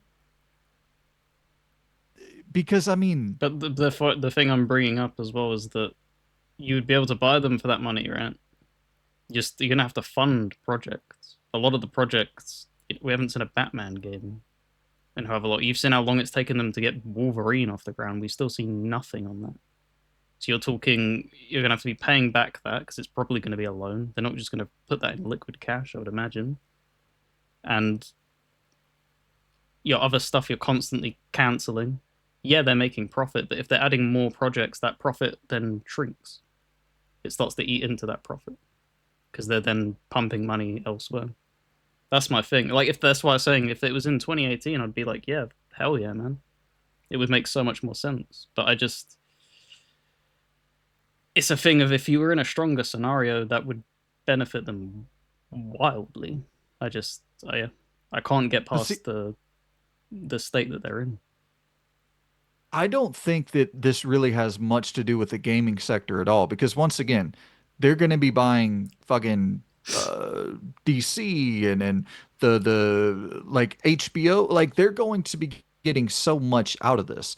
Max, HBO Max, they're going to have all of these different things that are much more could be much more profitable, could generate much more money than just the gaming sector of things. And also, we got to keep in mind like eh, PlayStation's first party mismanagement is catastrophic, but they've made more money. They've profited more in the PlayStation 5 generation than all of the other generations combined. Yeah. So PS1 through 4 combined, they've made more money in the PS5 so far in this generation. So it's like, but you do get to a point where it's like you look at NetherRealm right now, they're a little bit not unstable, a little bit wobbly, where Mortal Kombat 1 came out. It didn't quite land like the previous Mortal Kombats did, but they're going to go and make Injustice 3. That'll be huge. Rocksteady is very shaky, obviously, after Kill the Justice League. And then Sefton Hill and oh man, I'm blanking on the other name, but they left Rocksteady before Kill the Justice League launched. Mm-hmm. They went and founded their new studio. And so it's like Rocksteady's definitely not the same. Um, and then you have Monolith, who was shut down last year, the Shadow of War, Shadow of Mordor people. So they're no longer even around. So if you're just talking about the gaming sector, of WB. It's like, would it end up just being a thing where, because I'm thinking about that scenario that I painted, a Sucker Punch Game of Thrones game. Wow, that would be fucking dope. It's like you're then losing Tsushima 3, you know? So it is it just going to be you're buying this division and putting your talent to work on those games and you end up losing your own IP because you don't have enough studios under the WB, gaming studio sector? Like that that's not a great fucking scenario, but and once again, we're more focused on the gaming side of things because it's just more interesting to us. It could be really fucking sick to see a spin-off 3D action adventure Mortal Kombat game made by Sony Santa Monica or some shit, playing as fucking Scorpion Yep. with God of War like combat. Like there are cool hypotheticals that we could see here. And then Avalanche, of course, is a really safe bet with Hogwarts too. But um that gaming division in WB is not stable ground whatsoever. And then you combine that with the gaming division of PlayStation, first party not being stable. I definitely see what you're saying. But I would assume the deal would much more be leaning towards DC, you know, Did HBO they? Max. You can correct me. Didn't they like cut movies support or something on PlayStation that or something like that? Hmm. So why? That that's crazy to me. I don't know why they did that because that would have benefited them here. They could have obviously sold the product, sold the movies and stuff like that. Done maybe if they can bring that back if they go through with it, Yeah, they could easily bring that back. um, and be try and present it as like a cinema experience kind of thing. But see it here first, only on PlayStation. Batman a week early and stuff like that. Um, there's ways that they could spin it, but yeah, I'm so stuck on that stump of the position that they're in right now. Adding more unstableness in any sense just seems illogical to me. But I don't Hmm. have 30 billion to throw around, so what do I know? Yeah, yeah. And like you said, it is tough because with Embracer being able to strike that deal with Amazon, they only had to pay what $300 million or whatever It for, was dirt which is cheap. crazy, so cheap. So like their turnaround margin is so like it's so easy to break that. Yep. You know what I mean? To break 20 billion, that's you're gonna have to strike a lot of deals, a lot more than one Tomb Raider deal with Amazon. So Because I'm also thinking as um, well, sorry to stay on that like extra long, but like when Xbox was grabbing studio, look how long it took them to start getting that ball rolling. Like development cycles are so much longer nowadays as well. Whatever they decide to throw these teams on, it'll be 5 years out, 6 years out potentially. It took Obsidian ages to get Avowed out. It's taken, Fable a shitload of time to come out. Perfect Dark and all these things like they take so long to come out unless they're smaller scale releases and stuff, which is what you could obviously throw them onto that, but that's not what you'd hope when you're getting Warner Bros. You want them big. You want Batman. You want that next Batman experience. You want these huge heavy hitters, and I yeah, I don't think they'd be able to get them ready in time. yeah, and I do think it is a scenario where it's like if you look at the mismanagement scale of things, if you had to weigh them and compare them, the mismanagement with WB, their games division, is much worse than Sony Oh PlayStation's yeah, first party mismanagement. And so I guess if you're looking at it in terms of pick a better scenario, I guess this would be the better fucking alternate reality to live in where Sony is controlling that. But I don't know. I'm never really in favor of that shit just because it is a situation where big company buys big company and becomes bigger company. Like that's just never something I'm typically in favor of. But there does become a point where it's like when you see Ubisoft flailing like they're flailing, it's like, yeah, I'd rather Sony or Xbox buy them than Tencent buy them. Um, and it's a situation with WB where it's like, yeah, I'd rather see probably PlayStation or Xbox handle those IP than what WB is doing currently with them. But you got to look at it as a much bigger, a much larger thing because it's not just the gaming sector that they're buying. mm-hmm. So, um, but to stay on that, talking about PlayStation, the God of War spinoff game has been delayed to 2026. This has never been officially announced or anything like that. There was no trailer or anything like that, but the rumor was that there was this 2.5 kind of Metroidvania style God of War game that was going to come out in 2025. And Jeff Grubb from Giant Bomb is reporting that it has been delayed to 2026. There's a lot of speculation about that upcoming state or that most recent state of play, Mm-hmm. the one that occurred a couple weeks ago. A lot of people were speculating it was going to be there, maybe shadow drop, maybe get just a 2025 release date at that state of play, and of course that didn't happen. But yeah, it's looking like 2026. So it's it, this is so okay. Here I'm just going to be completely honest. I'm going to be completely honest. A 2.5 Metroidvania, 2.5D Metroidvania style God of War game, it's really not going to matter when that comes out because it's not going to do anything. It's going to do the same thing as Prince of Persia: The Lost Crown or whatever. It's not going to be some major system seller or anything like that. But I do think if because there was a report a while back that this was going to be like a 3D smaller scale Lost Legacy Miles Morales styled God of War game, like a just smaller scale, 3D spin-off game. I think that could be fucking huge for PlayStation in 2026. God of War is one of their biggest IP. I know it doesn't get a ton of credit, but God of War is fucking humongous. And as of right now, 2026 is looking light in the ass for PlayStation, man. They have Sorrows coming out in 2026. Wolverine is believed to be a 2027 game, so that's probably not going to slot in 2026. And then when you're looking at Sorrows, that's not a system seller either. And I know you have GTA 6 coming out in 2026, which that'll be the system seller, but you want something exclusive on there. And Returnal sold like a million, 2 million copies, and I'm assuming Sorrows will be somewhere around there, maybe a little bit more. But if you line up God of War 3D spinoff game, Sorrows, Phantom Blade Zero, and then a couple other things that we don't know about yet, that's a solid lineup of smaller scale things that all combine to be something bigger in 2026. But if that is a 2.5D, it's probably going to be fucking awesome. But it's not a system seller. No, we saw that with Prince of Persia. There was a lot of Yep. people that it reviewed really well. Like it was in the high 80s, right? 90s. Yeah, I think it was like close to 90. Like it reviewed really well, sold like shit. To put Killed it the team. bluntly, like it didn't do anything. I don't. Yeah, it just shows that even putting a name on it, and may obviously God of War is more relevant in this day and age than Prince of Persia is. It had been so long, so maybe that could be the angle to look at it at. But I don't think there's going to be many people who played that God of War 2018 game that picked it up and are going to be wanting that. That's going to be more for a niche, more, what's the word I'm looking for here? Much more A gamer spe- person instead of a casual person picking it up. Like you can pick up God of War 2018 and just play it, much like you can with The Last of Us and stuff like this.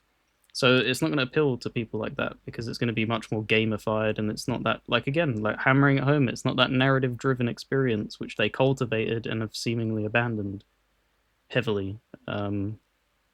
So yeah, that probably won't sell particularly well. They have to pair that with a ton of other releases. But if that was like you said, if it was more in line with a Lost Legacy, where it's just a scaled back, so it's a shorter experience of that, that would sell like crazy. Like a Miles Morales as well. Like that would do really, really well because both of them God of War games sold pretty damn well, right?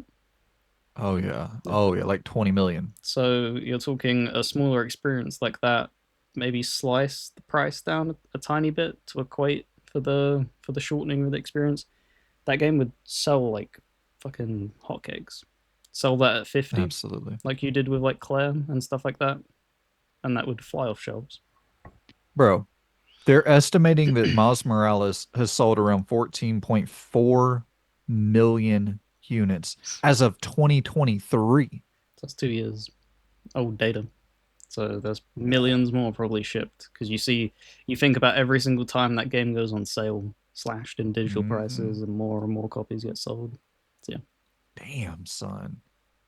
Yeah, that would have been the move. I'm thinking it probably is that 2.5D because like that's what's getting referenced constantly. Mhm. Is this 2.5D styled experience? Listen, I'm down to play it. I played Prince of Persia, a bit of Prince of Persia, thought it was pretty solid. It was just there was a lot of other shit to play at the time. I'm not the biggest 2D side-scrolling Metroidvania, whatever. Like I'll play them, and I'll definitely support them because I think we need more of them in the industry, and every now and then you get just like a really fucking great one. And I do Lost Crown was a really, really great one.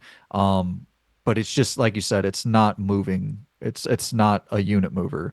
And yeah, it's I think we could see Sony send off the PS5 with a real like nice swan song to the generation in a perfect hypothetical scenario where we lead into 2027 with Wolverine, maybe a new Astro game, maybe something from Media Molecule, and then you close out 2028 with maybe Intergalactic, Barlog's new IP, kind of leading into Horizon 3 2029. Like I think we could see a solid send off to the generation if they really course correct from that live service shit. So it kind of remains to be seen there.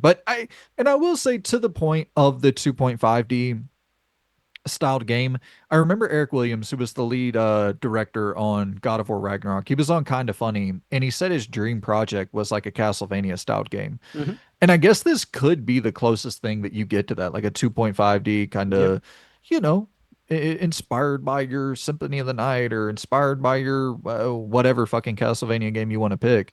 Um, could be sick. Yeah. And like you said, I think they will close off the generation much, much stronger than people probably imagine. It's fairly feeling like doom and gloom right now, but I think they'll get their shit together. There's how many more years do you reckon we've got in this? Three, maybe? Four? If I had to predict, I think 2027 for Xbox, 2028 for PlayStation. I think Xbox goes first, I and I think they think it do makes as it well. pretty, Yeah. yeah, I think it's going to make a pretty big difference too. Yeah. So that gives them a 3 year window to get something out. And like you said, like Wolverine's obviously been in development, so that'll be out by then. There's no way there's no way that's longer than 2028. Something seriously, seriously wrong if that doesn't come out by then. And there'll be tons of other stuff. So yeah, I'm more leaning hoping that it's more than a 2.5D game, but it probably makes more sense as well that when you're scrambling, you're going to greenlight something that's a lot easier to push out as well, though. Is my understanding of it. It'd be like we'll just put that. That's we can get that in a couple of years and tie that out just to keep people engaged with the IP. Because if it is obviously God of War named, it keeps it relevant. I tell you what, Lone, I Borderlands 4 is kind of proving me wrong, dude. So I have been kind of just keeping an eye on this as I'm probably not going to end up picking up Death Stranding. And so I kind of, I'm like, okay, well, what is gonna fill that spot? That's a big old $70 game. Is there any other $70 big old triple A? And hey, shout out to them as well for that. We were wondering, is it gonna be $80? Is it gonna be $70? It's officially gonna be $70 for the base version. So uh, I guess we can kind of begin there. Do you think that our backlash, do you think that the gaming, the internet gaming bubble, do you think we caused them to course correct from 80 to 70? Do you think there's any world where we had any impact whatsoever? Man, I really wish that times like this. I don't like him. It's fairly common knowledge now. He should have just kept his mouth shut. He caused it himself. It was the backlash, but he just should have just shut the hell up. I don't know if you saw his tweet where it's like real fans will find a way to buy it. Yeah. That tweet alone is what caused that to do that. If he would have just Hmm. shut up, there would have just it would have been people grumbling, oh, it's more expensive, and people just paid it. But he, as always, digs himself a hole, makes himself look like a big clown, and he has to backtrack. And the thing is, that's why I'm not going to give it any positive gleaning because he in his ideal world they would have pushed for that higher price, so that it doesn't feel like they've done anything good.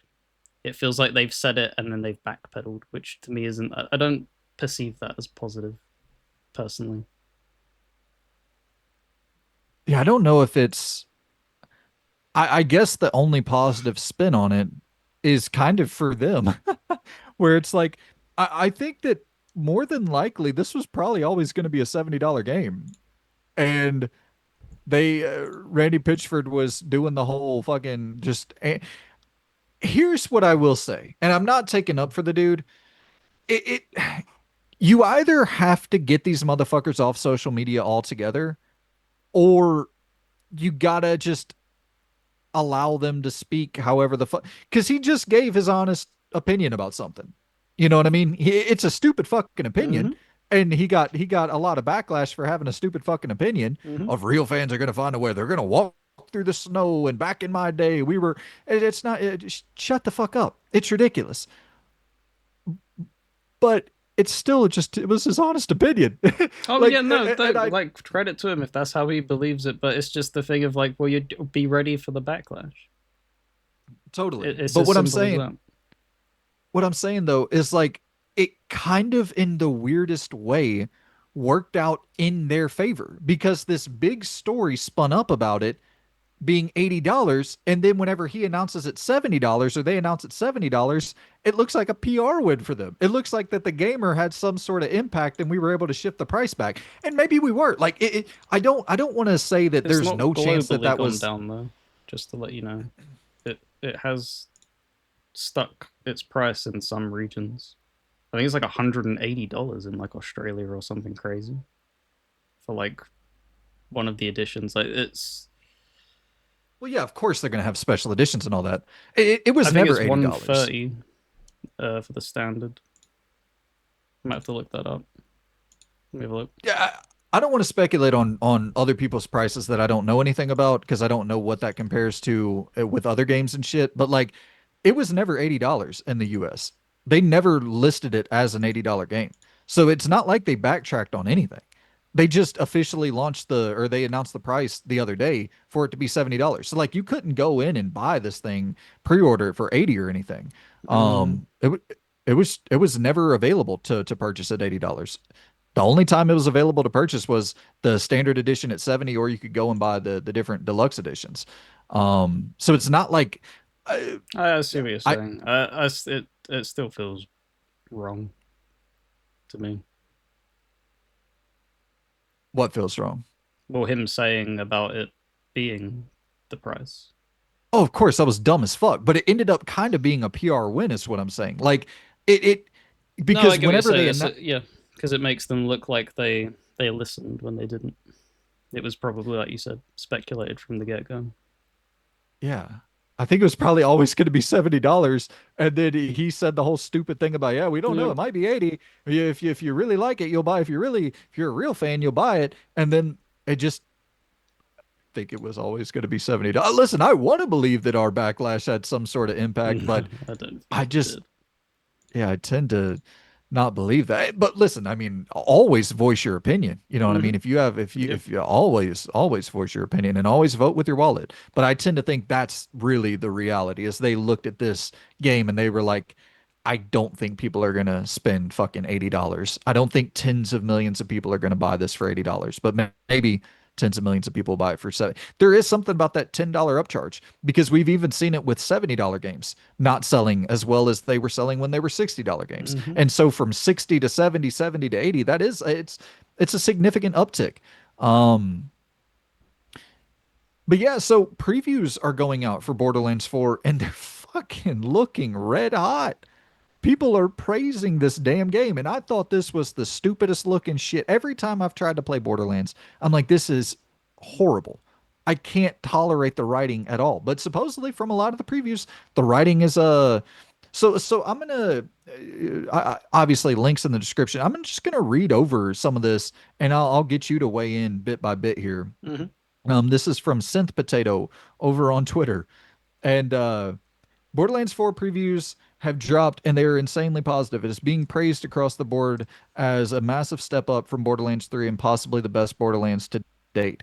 Here's some of the highlights in the info. Borderlands 4 features a more grounded and darker story set on a dystopian world ruled by the Timekeeper. Humor is still present, but more restrained to suit the darker narrative tone, less cringe humor than Borderlands 3. So, like, that, those two bits were like, oh, okay, then my ears are starting to perk up. And, yeah, it kind of goes on to the game feels like a soft reboot for the franchise, introducing new lore and gameplay structures. Movement has been completely overhauled with double jumping, gliding, dashing, grappling hooks, and swimming. Um,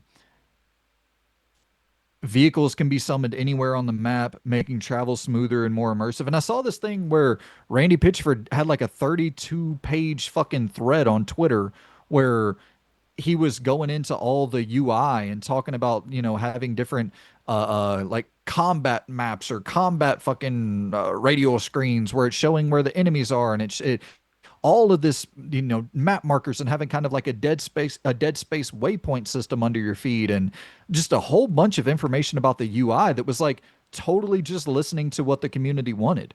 Mm-hmm. um I don't know, like I can't, I understand you don't like Mr. Pitchford much, and I don't, I don't know the guy. I don't have any opinion on him from Adam's House Cat, but like when I'm hearing a lot of combat pacing is faster with Yeah, smarter, more aggressive enemies, the emphasis on dodging and movement, like there's some shit in here that makes it sound like, and from the gameplay that has dropped lately, like this shit kind of looks pretty cool. I'm debating switching over my Death Stranding money to some Borderlands 4 money.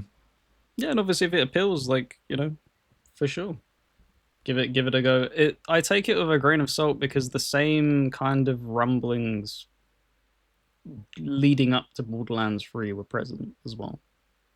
There was a little bit less positivity because of the villain choice and stuff like that they went with in Borderlands 3. But there was a lot of people praising like, oh, greatest movement ever, great this, that, and that. It's a massive overhaul. It's going to be the greatest in the series and stuff. So there is that thing of like, I'll see it when it comes out to believe it. But the biggest problems I have with the game is the humor. It's just humor that doesn't land with me. So if they can fix that and keep that Borderlands gunplay, because the Borderlands 3 gunplay was incredible. It felt good. It was the best feeling for me personally I felt in the series. So if they can fix that, then yeah, it'll pique my interest a lot more. Yeah. I was looking what was coming out in September. You have Hell Is Us on September 4th. I'd probably rather play Borderlands 4 than that. Baby Steps September 8th. Probably rather play Borderlands 4 than that. Silent Hill F on September 25th. I'd definitely rather play Silent Hill than Mm-hmm. Borderlands 4. Um, Sonic When Racing, is Final Fantasy Borderlands 4? Tactics. What's the date for that? Borderlands 4. Did I not write the date down? Let me pull that up real quick. But yeah, Sonic Racing and Final Fantasy Tactics are also in. It says break free Borderlands 4 on September 12th Oh, perfect.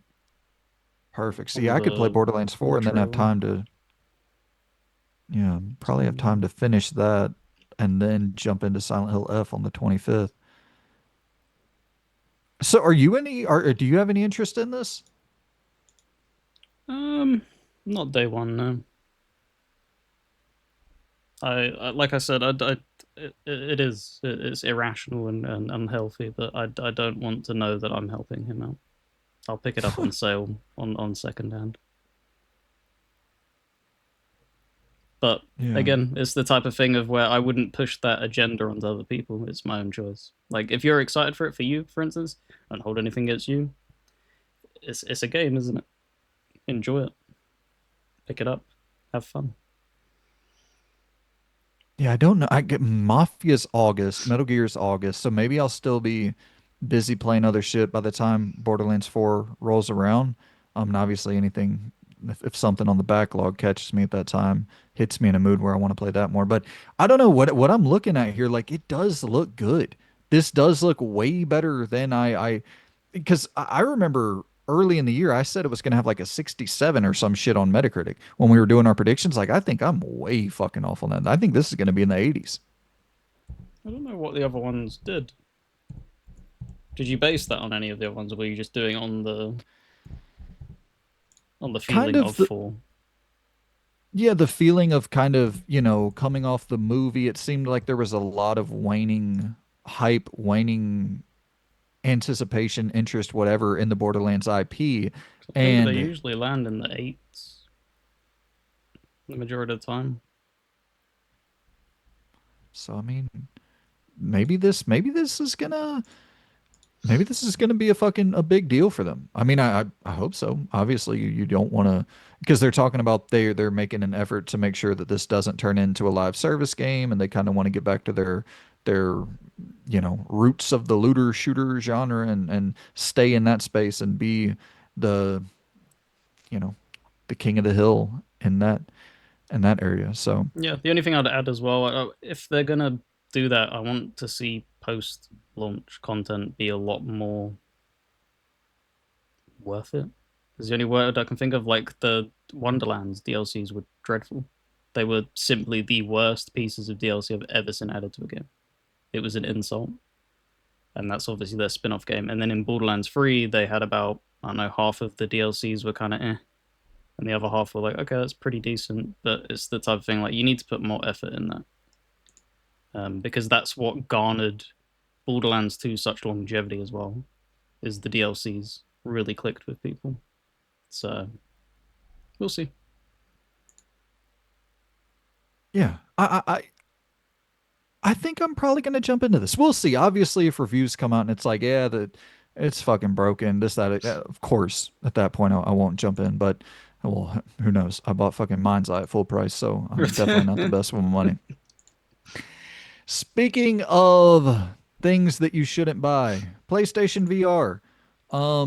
Beat Saber, the developers of Beat Saber are saying they are ending support for Beat Saber on PSVR 1 and 2. So this is tricky because they're owned by Meta. So it's not like totally surprising. I'm sure that they're probably building a exclusive game for Meta right now, and it's like that's their top priority, I would assume. And then obviously still maintaining support for Beat Saber on Meta platforms. Because Beat Saber, that's not exclusive to PSVR, I wouldn't assume, right? No, I think it's on PC centric VR devices as well. I think it's everywhere. Right. Yeah, so it's not totally surprising that they're ending support for this and focusing more on Meta because they say that they're still committed to VR as a platform, and it does seem that Sony is winding down support for PSVR 2. They're not really even trying to go out and find like third-party exclusive games for it. They're just kind of a VR device, which I don't think is necessarily the worst thing in the world. Like they're keeping their they're keeping their toe in the water. They're keeping their foot in the race to some degree, where it's like, yeah, this is an interesting piece of technology. We probably need to have some sort of investment in it. Do Do I think they're you gonna? do you think the support will be pulled forward for the PS6 then, or is it going to be something like, say, obviously it's not a one-to-one comparison, but like how the Connect isn't, you can't use it on a Series X. I don't believe it's not compatible. Yeah, I don't know. I would assume there will be some sort of VR2 support on PS6, but I don't think they'll ever. I shouldn't say ever. I don't think they're gonna make a PSVR 3 though. No. Like I see no reality where they make a PSVR 3. Um, yeah. It doesn't seem like there's a market for VR. And On console, no, I wouldn't say. It's the type of thing of like it as a side piece to like a PC for an experience, because that's what PCs usually offer as well, as more experience based games like a simulation armor and stuff like that. So it kind of fits with that. Whereas with PlayStation, are you going to really want to be doing a lot of that? The majority of people know they just want to keep their experiences as simple as possible. It's why a console exists in the way it does. You just want to sit down, controller in your hand, and just play in a traditional sense. So I can see why they obviously took a stab at it, because you don't know. You don't know if that would have taken off and been the next thing. Everybody could have had headsets strapped to their heads by now. back when they were spitballing it, but obviously that's not the case. Yeah. And I mean, because it is the thing where I kind of understand why they invested in PSVR 2 Mm-hmm. because PSVR 1 I shouldn't say I understand why they did. PSVR 1 shipped 5 million units by December 31st, 2019. So just kind of putting it into perspective, PSVR 1 was bigger than pretty much the entire PC gaming handheld market right now. I think the PC gaming handheld market's somewhere around like 7 million. So it was in that range. And so it's a decent enough market. But when you think about the resource cost, Yep. like they were having developers build exclusive games for a system with only 5 million users. Mm-hmm. And then now they say, okay, well, 5 million, we got better tech with PSVR 2. It's much improved. So we're going to develop this thing and make exclusive games for this thing. And then that sold incredibly poorly out the gate and is still selling poorly. And so they switch away from, making those exclusive deals and finding those partnerships and shit.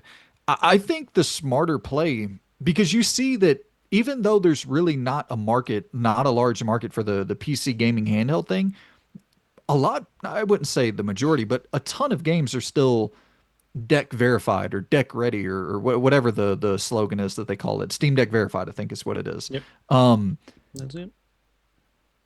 and so like I think it would have made a lot of sense just to do something like that where Sony pays Techland a little extra money to throw Dying Light 2 a VR mode or some shit, opposed to trying to make standalone because like that's what they Yeah. did with Resident Evil. Yep. And Gran Turismo, right?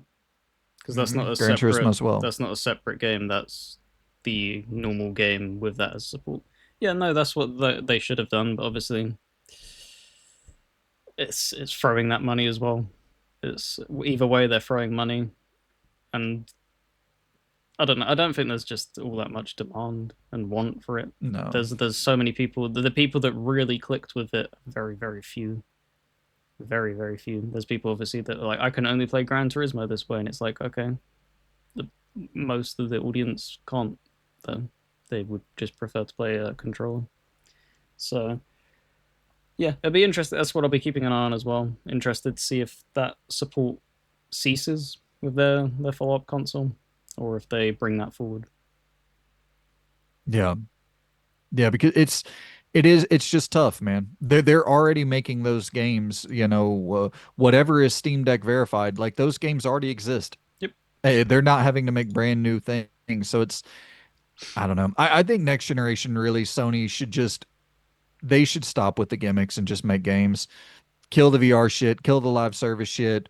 I mean, still fun live service games. Like you need to be in that space because if you do have a fucking Fortnite that breaks out, or you do have a even an Among Us or another Helldivers or whatever that breaks out, like you want that fucking constant money flowing in.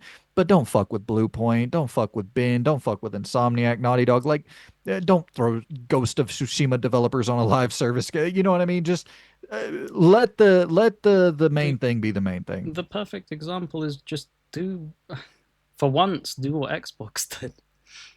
They didn't pull Bethesda away to go and do that Oblivion remake. They could have easily gone like, can you make this a portion of your development team, and then you're taking that even more away from the next Elder Scrolls game and the next Fallout game that they're thinking up, and it makes their development and their productivity even more impacted. Just contract it out, which is what they this is the thing, they did that with Bluepoint, didn't they grabbed them and they made them their remake team and stuff, and then it's like it just doesn't make sense. Why did you put them on a live service game? You should have just kept them in their wheelhouse that they were comfortable and they knew. But it's the thing that we'll never know who truly pulled that trigger. For all we know, Bluepoint was the people that were like, nah, pick us, because if we strike gold with the live service game, we're going to be the ones reaping that benefit, kind of thing.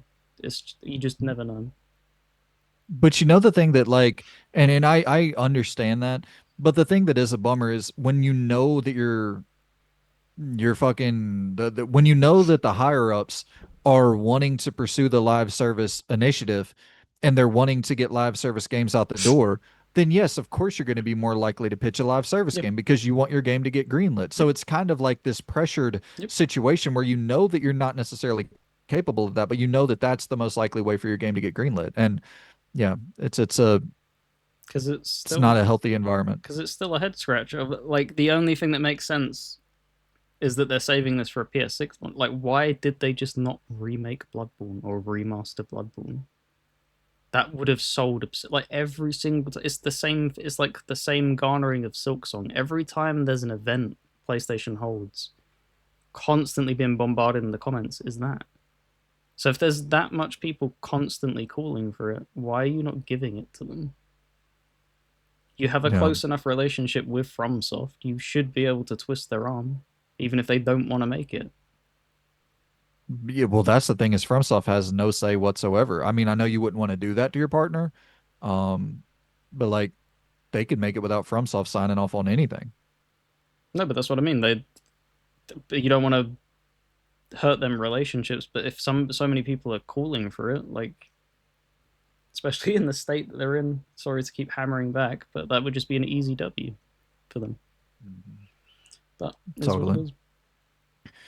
Well, speaking of the state of something being in a state of confusion, that would be me because I've been constantly hearing that physical games are dead. And I look over at Nintendo and the Switch 2, and it is proving something different entirely. Mario Kart World has sold almost 1 million physical copies in the first couple weeks of its release. And so most of this info is coming from Christopher Dring from the Game Business Show. And it's also been reported that over 80% of Switch 2 software sales came from physical retailers. Physical media is dead, guys. I promise it's dead. I'm going to keep providing you with intentionally misleading data until you believe me that physical media is dead. Only 20% of video game sales are physical in 2025, bro. And then they don't tell you that's accounting for mobile and microtransactions and DLC and indie games and all the other factors that inherently make uh, uh, that data skew digitally. Astrobot sold damn near 50-50 split between physical and digital. That was your 2024 game of the year. CDPR said directly from the horse's mouth that their physical edition, once they fixed it and released that complete 2.0 version on disc, was extremely successful for them. And also, how about this? Let's just keep on going down this rabbit hole. The number one third party, the number one best selling third party game for the Switch 2. What do you think that was, Loon? Cyberpunk, I'd imagine, because it was the only one that supported the full-on thing, right? Cyberpunk 2077 was the best selling third party Mm. game on the Switch 2, and it was one of the only third party games on the Switch 2 that had the full game Mm. on the card. Yep. I mean, coincidence? I no, obviously not. If he was waiting for my, I can't see your face. I'm running the trailer, but no, obviously not. It's not a coincidence. It doesn't shock me at all. When you're buying a physical, you want it on there. That's the whole point, you know. And on top of that, with that's why it made me kind of scratch my head with the choice with that game cart thing. I didn't really understand it, and still don't. I don't think it's going to be something that's going to take a long time to kind of adopt mainstream.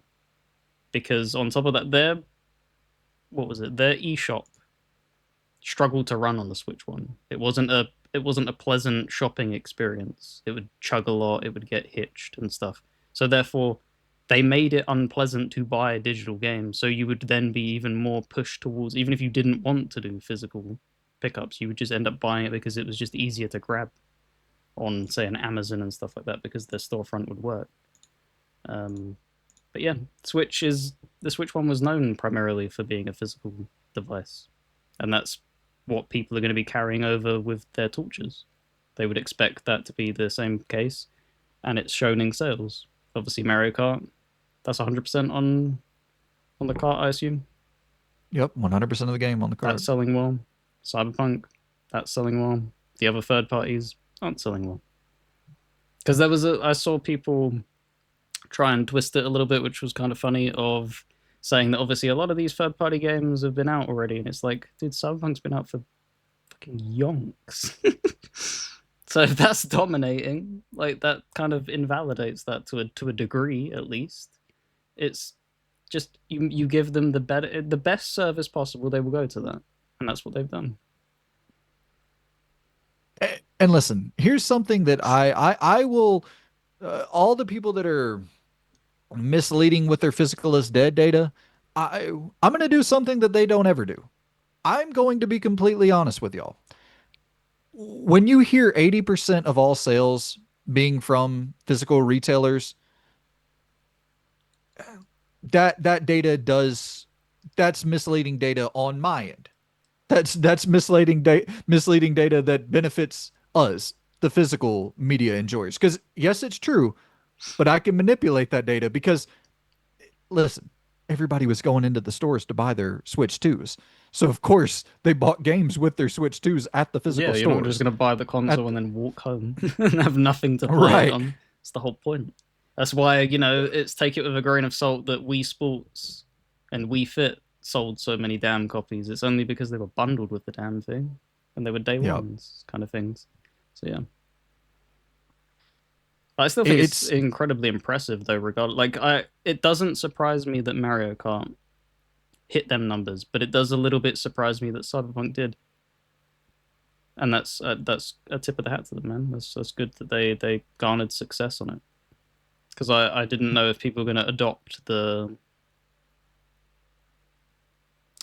don't know, any other way. The inferior version is the only, like, it's not the best place to play it, but it's good enough and people are happy enough, so that's awesome to play. yeah. Well, and that's the thing. Like, dude, Street Fighter 6 is on the Switch too. Do you think that there's no like Street Fighter 6 was massively successful? And so Cyberpunk's outselling Street Fighter 6 by large margins because Capcom isn't the number 3 best-selling publisher for the Switch 2's launch is Sega. It's not Capcom. Capcom had Street Fighter 6, Kenitsugami. These games launched with the Switch as well. But so people I mean Buy and Nintendo Kinitsugami, fans people. I want to just interject that in. Fucking buy that game, please. and listen dude, Street Fighter hasn't been on Nintendo in a long ass time, you know? So it's like there should be a yearning for Street Fighter when you're doing this whole these games have been out forever. Well, Nintendo fans haven't had access to Street Fighter in fucking years. And And there's they no of Smash Brothers at launch, right? No new Smash Brothers. no. Yeah. No new fighting game at all at launch. I don't know. It's always skewed. Like data can always be skewed very very aggressively. Because I don't think we're going to be touching on this, but the Final Fantasy shit, what was it, 16 just launched on Xbox, and there were people trying to say that that's heavily underselling, and then there's other people like trying to correct, being like it's top selling here, and it's just I don't know. It's worth also just waiting because there's so many people that will jump on straight away day one on like a storefront and then look at that and be like, oh well, it's not selling well. These games aren't underperforming and stuff. So it's good that we waited because this has been out how long? Switch 2? A couple weeks now. Couple weeks. That's when you can kind of garner when things are going because it's going to be people buying in that day one kind of thing, and what they get with it is going to be the things that are very important. But also keeping in mind as well, there's only what I like to keep in mind that they've obviously had to go out and buy that console, right? Which is expensive. Usually, when you buy a console, most people will buy one or two games with it. So then, for a lot of people, they're opting to go with Mario Kart and then Cyberpunk. So them other games maybe are underselling as well because look, man, they're expensive. They've already had to drop that expensive thing. So I don't know. Keep an eye on like in the next few months and see where it is and see if more people are like, okay, yeah, I'll go buy the ones with game cards now. That would also be something to keep in mind. And I mean, I just have to reiterate those two games being by far the best selling games. It's like, I listen, you're going to have analysts out there who say that the digital key cards have nothing to do with certain publishers underperforming on Switch 2. Even though the best selling Mario Kart and Cyberpunk were complete on the card, that has nothing to do with their success.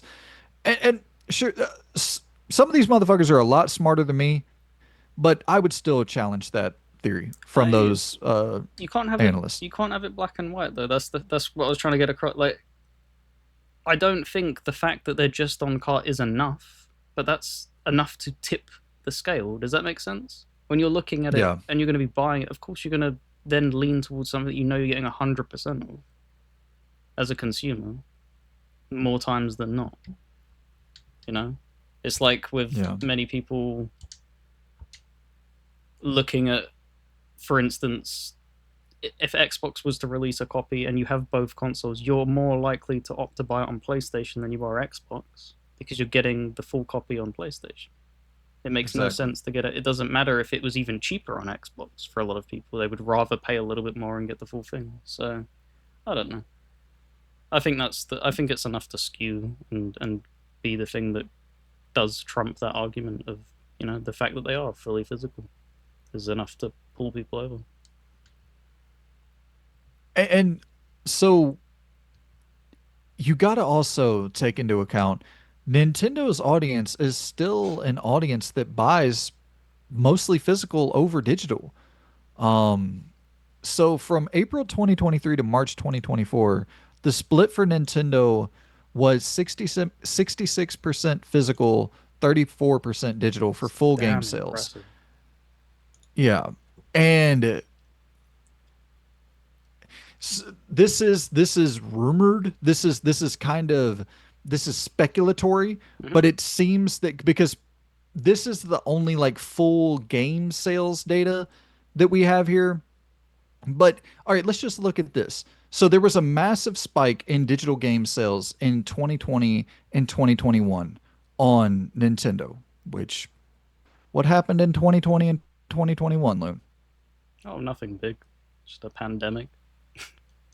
Where we were locked in Kept fucking side. everybody inside. So digital sales ranged from an average of 25 to 30%, you know, previous to the pandemic, before the pandemic in 2020 and 2021. Yep. Well, that spiked to 56% digital by Q4 of 2020. Mm-hmm. And that remained for, up until Q2 2021, where people were finally allowed to leave their fucking houses again. And physical sales have outpaced digital sales for Nintendo 9 of the 11 quarters that have been reported from Q2 2021 to Q4 2023. So it's like, I don't. this It would have been this different data if they, has to if mean yeah, something. it would have been different if they would have remained digital, or that gap was very, very close. But it seems to have course corrected. People went back to buying physicals, right? Yeah, and I Primarily. mean, listen, it is like a 55, uh, let's say fucking 55-45 split, on average, something to that degree. But it's still like a 50-50 split even is I mean, it's a so impressive it's a in majority 2025. regardless. Hmm. That's the thing, and the thing that doesn't get enough credit is that they were majority selling digital, obviously, because they didn't have a choice, but it went back to physical. That doesn't usually happen. Once they start, then you start getting into that. Oh, well, it's more convenient, and you kind of get into that loop of just, I'll just buy it on the store, just buy it on the store, just Yeah, just pay with your card and stuff like that. So they're clearly prioritizing a lot of people still on the Switch and Switch 2 that they want physical. They want their little red boxes in the background and power to them. absolutely. Yeah, they're traditionalists, much more than any other console user base. And it's not just this easily dismissive bullshit where people are like, "Well, it's a platform for kids, so kids want a physical gift, and that's why physical game sales are good on Nintendo." It's like, no, dude. The average Nintendo Switch owner ranges from 25 to 34 years old. 43% of owners fall into that pool, with 35% falling into the 16 and under category. So it's like, yeah, it's a younger audience than most consoles, but numbers don't lie. but they're easily manipulated. So what I could come away from all of this with is my theory could be, okay, well, if Switch does cater to a younger audience and that younger audience is still leaning physical over digital, then doesn't that show a long-term positive outlook for physical media as this younger audience is being conditioned to purchase their games physically still? And so it's like you you know what I mean? You can easily do all this data Mm-hmm. manipulation and shit and come up with these different theories. And if it is a younger audience that's preferring physical media on the Switch, then good for all of us, right? Carry that Because they're the torch, ones that are good. guys. Carry that fucking torch onwards. Because our torches are dimming elsewhere. Yeah. But even that though, when you see Sony saying that 85% of all game sales or all purchases made on their platform are digital, and then you include shit that can't be bought physically, skins and That's what I was DLCs about to and say. That's it's the wording. This is what people need to also get used to. Is that says all purchases? That's not all games. All purchases. That's games, season passes, skins, in-game currency, everything that they're equating that to. So yeah, and and the people only who time play we've had live service games, they ding their bank accounts a lot more.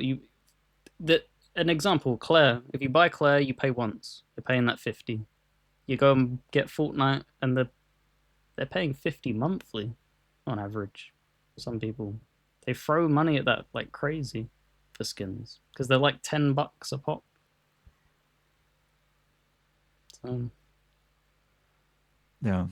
And the only time that we have had any sort of concrete information about the actual split on a per game basis, physically and digitally, on PlayStation was not information PlayStation wanted to let out. That was through a fucking data breach at Insomniac. They got hacked oh yeah. and all that information got leaked out and it was like, oh, whoa, Ratchet sold more physically than it did digitally. Oh, whoa, God of War sold 50-50. I'm not saying those numbers are exact. I don't remember the exact numbers, but it was really close margins between physical and digital for a lot of games. Yep. For premier single player games that had an option to be purchased physically or digitally. This is not information that they want out there. These platforms would much prefer to go all digital. They make much more money selling your games all digitally. And Mm-hmm. there's much fewer options for us to resell things, to lend it to friends. And that's the thing. I don't know why I got fucking crazy energy today. It's Um the physical I debate. It's like, yeah, let's go. I've been fucking energetic about dumbass shit. We've just been talking about nothing. I've been going on 80-minute rants. I apologize. Um But here's the thing. I don't understand why the digital only players out there won't have our backs the way we have their backs. Where like something gets delisted digitally and the physical fans are out there being like, that is fucking bullshit. That player, he bought that game, she bought that game. They deserve to have access to that game digitally. We root for things like GOG. We root for preservation digitally. But like you'll see so much dismissive nature towards physical media prefers. And it's like, why won't y'all have our fucking backs, man? Like we need y'all in this. I think it's just ignorance. And I don't want that to come off as like attacking sound. It's the thing of if you've only consumed content digitally, that means that stuff like streaming services have been a part of your life. So therefore you're used to things going away. So to them it's just natural. So maybe they view that as, oh well, when a game goes, because they're paying obviously Netflix or whatever money. When a game goes away and gets pulled from a storefront, that's pretty dissimilar to a show being pulled from Netflix, which it obviously isn't. It's very much different. You're obviously paying for something rather than essentially renting something. But yeah, that's the only way I can understand it, or it's just people being assholes. That's the only two avenues because nothing else makes sense. Because it's like, Yeah. why would you be trumpeting losing more ground to companies, therefore giving them more opportunities to charge you more, which then means that if, as an example, if all physical went away, not saying this would happen, but it would give companies the option to turn around and go, well, we won't put things on sale as often. You don't have that option now. That's it. That's the only way to buy it. If you're on PlayStation, for instance, that's a closed ecosystem. if they were to pull the plug on all the physicals and stuff like that, they could turn around and go, well, if God of War can go on sale once a year for $10 off, which I don't think they would. It would be a very stupid move that would garner a shitload of negativity and stuff like that, of course. But that's the type of thing that they would be able to do. So like, why give them that even as a potential option? Why do you want options to go? It just doesn't make any sense to me at all. At all, man. Because it doesn't Yeah, and it's affect them as well. This is the thing. at As all. It benefits them. digital players, just support it, even if you don't understand it, even if you're just looking over and being like, oh, well, that's just a really old-fashioned mindset. So just Yeah. be a fan of gaming in general. If you can see that a group of fans and it's not affecting you, it's not like it's driving your prices up. It's Us benefiting your prices. exactly. So that's why it just makes no sense. Yeah. And it's like I'm not fucking naive. I understand there's more of y'all than there is of us. Like y'all are the majority. Like I can't. There's no way I can take any of the information that because I can manipulate a lot of this data, just like a lot of analysts are manipulating data to make their point. I can do that to make my point as well. But like it's there's no way for me to manipulate the data to suggest there's more physical media prefers than there are digital media prefers. Like it's not, that's just obviously not true. I understand that. But that's kind of like, I don't know. It'd be nice to, and there are people who buy primarily digitally who advocate for physical media, but it would just be nice to see a little bit more of that shit, man. Like we really, yeah, you don't want that shit to go away because it's going to affect all of us, not just, it's going to affect digital purchasing power, physical purchasing power. It's not, that's, you want as many options as possible. That benefits the consumer. Hmm. Absolutely. Have you seen this new game from NetEase, Blood Message? Did you I get to look at that trailer yet? I saw a clip of it on Twitter, and then we discussed it in the Discord earlier, a bunch of us, and looks damn strong, man. Looks. Yeah. It's obviously a trailer, of course. Take it with a grain of salt. We don't know whether or not this will be a one-to-one representation. But the thing that I led off with before, like even touching upon the game, it's just great to see NetEase do more single player. It's great to see Yeah. a bunch of more I think it might have been Panda that said this. I'll give him a nod. It's the fact that obviously Wukong did so well. So many others are like, could we be that next one then potentially? Can we garner them numbers? Um, and if it plays in any way, shape, or form anywhere near this, there's a high chance it could be. This looks really strong. Yeah. And I mean, they got stupid money over there with Marvel Rivals was incredibly successful for NetEase. So I mean, and they have like multiple different billion-dollar MMOs that are bringing in a Yeah. lot of revenue for them. So they are definitely a publisher that can fund single player games and very high quality single player games because they got a lot of cash rolling in over there. But they also canceled a lot of their they had a lot of games in development from Western studios that they axed recently. But I mean, I don't know. They got some shit coming. They have Suda 51's new game that they're publishing. I think they're funding a little bit of Blood of the Dawnwalker to some degree. They, Mm-hmm. they have they have their fingers in that. Mm-hmm. Where Winds Meet, that's them. The Star Wars Eclipse, that's them. So they got some shit going on in the single player realm. So hopefully, they can make some good money there and continue investing in that with the huge profits that they're getting from the MMOs and live service games. No, of course, there's always going to be instances where they're going to have to act stuff, and that's just the way modern gaming is. It's how gaming's been forever. Things get cancelled and stuff. But what they're doing much more efficiently than a lot of other, well, mainly Western things is it feels like Western developers are doing it backwards, where they're using their single player games to fund their live service games. Whereas they're doing it the other way around, where all these MMOs and Marvel Rivals are booming, and instead of making another one to rival that, well, why don't we just invest this for the single player market? And it seems like that's kind of their mindset, and it's really good to see that they're doing that. And I hope that they keep Yeah. doing that. Obviously, this can change. They could get say 4 or 5 duds in a row, and then they go, oh well, we'll just go back to making gacha games or mobile games and stuff. And I hope that isn't the case. I hope that these find a place because they look good. Stuff like Crimson Desert and stuff like obviously this. I'm blanking on the name. Is it Blood? You said Blood Message, yeah. Blood Message. Like this looks really good, and it's. I also just want to see more Chinese mythology, man. Like nothing against Japan. Like I love Japanese mythology and Japanese based games. It's so rare to see China get representation and stuff like that, and it was so cool to see Wukong obviously get that.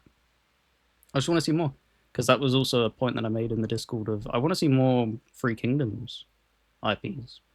You know, strategy games. Give me more single player action game like a Dragon's Dogma like this. That's kind of what it looks like a little bit. It's not obviously a one-to-one thing, but it's more in line with that than anything else I can think of and stuff like that. Like, just give more options. Yeah. Yeah, this looks really damn good, man. Third person action adventure. They're saying it's very linear and very narrative focused. So it's running on UE5, I believe. So, and you see some of that in there. You do get some Hellblade energy from the gameplay that you're seeing here. It looks extremely, extremely on rails, which is totally fine. Like as long as the surrounding parts are stronger than As a long as Hellblade it's 2. yeah, as long as it has a bit more meat in the story department and isn't just Mm. garnered and tailored and presented as an experience. That's my big problem with Hellblade 2 more than anything.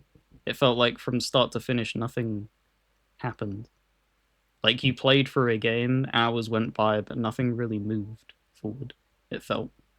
So if this is because what I'm envisioning is something like a Rise Son of Rome, where that was very on rails, but it still told a story, or an Order 1886 that was still very very linear and on rails and very directed, but that told a story. So if we can just get more of them experience, because that's what we've been calling for as well. I think you have as well. I'd love to have more of these linear, more scaled back experience. Not everything has to be a Dragon's Dogma 2 with openness. Like I don't mind dipping 8 hours into an experience, paying 50 for it, and you can have it. Absolutely. So Yeah, I mean, with production value this high, I mean, I'll pay full price for this shit if it's 12 really solid hours. Like mm, the hour count really isn't the thing to me. It's the what's in there. You know what I mean? And you're seeing like much more interesting exploration going on here and some cool kind of Uncharted-esque puzzle solving at times. Like it does seem that there's quite a bit going on in this trailer that's more so than your Hellblade styled experience, and it just looks fun. yep. You're seeing some stealth taking place, and yeah, I mean, there's no doubt the presentation is the star of the show. It just looks fucking gorgeous. The character models look excellent. The world looks immaculate. Um, yeah, this it And looks really, really good. they've already shattered the because there was a lot of doubters with if Black Myth would, because I remember when before that came out there were people who really had the feeling that was going to be a scam. There's no way it can Yeah, be what it was. No, Chinese developers have never done this and stuff like that, and there was a lot of that negativity going around, and they proved them wrong.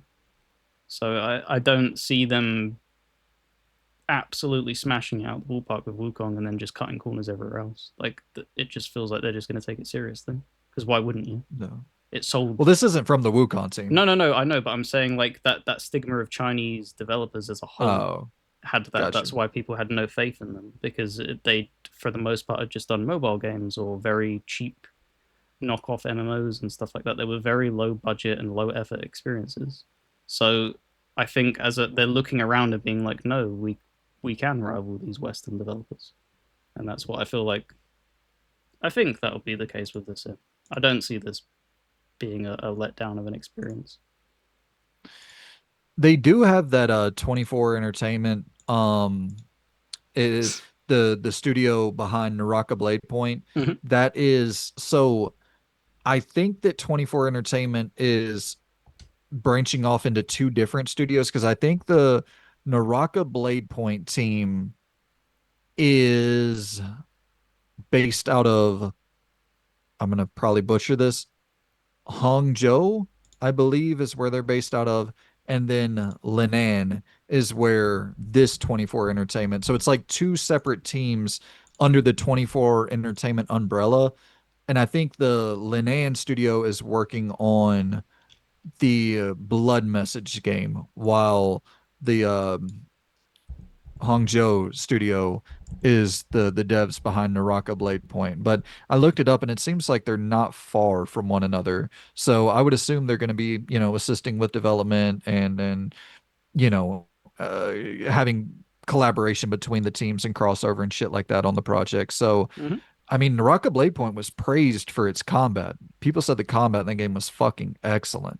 So, yeah, and listen, I definitely you always want to be skeptical of your new studios or a studio that's you got one developer from X EA fame or one developer from X whatever fame, and it's you get a Mind's Eye and a Callisto Protocol or an Atomic Hearts or whatever the case may be, and it's like, yeah, that's yeah, disappointing for sure.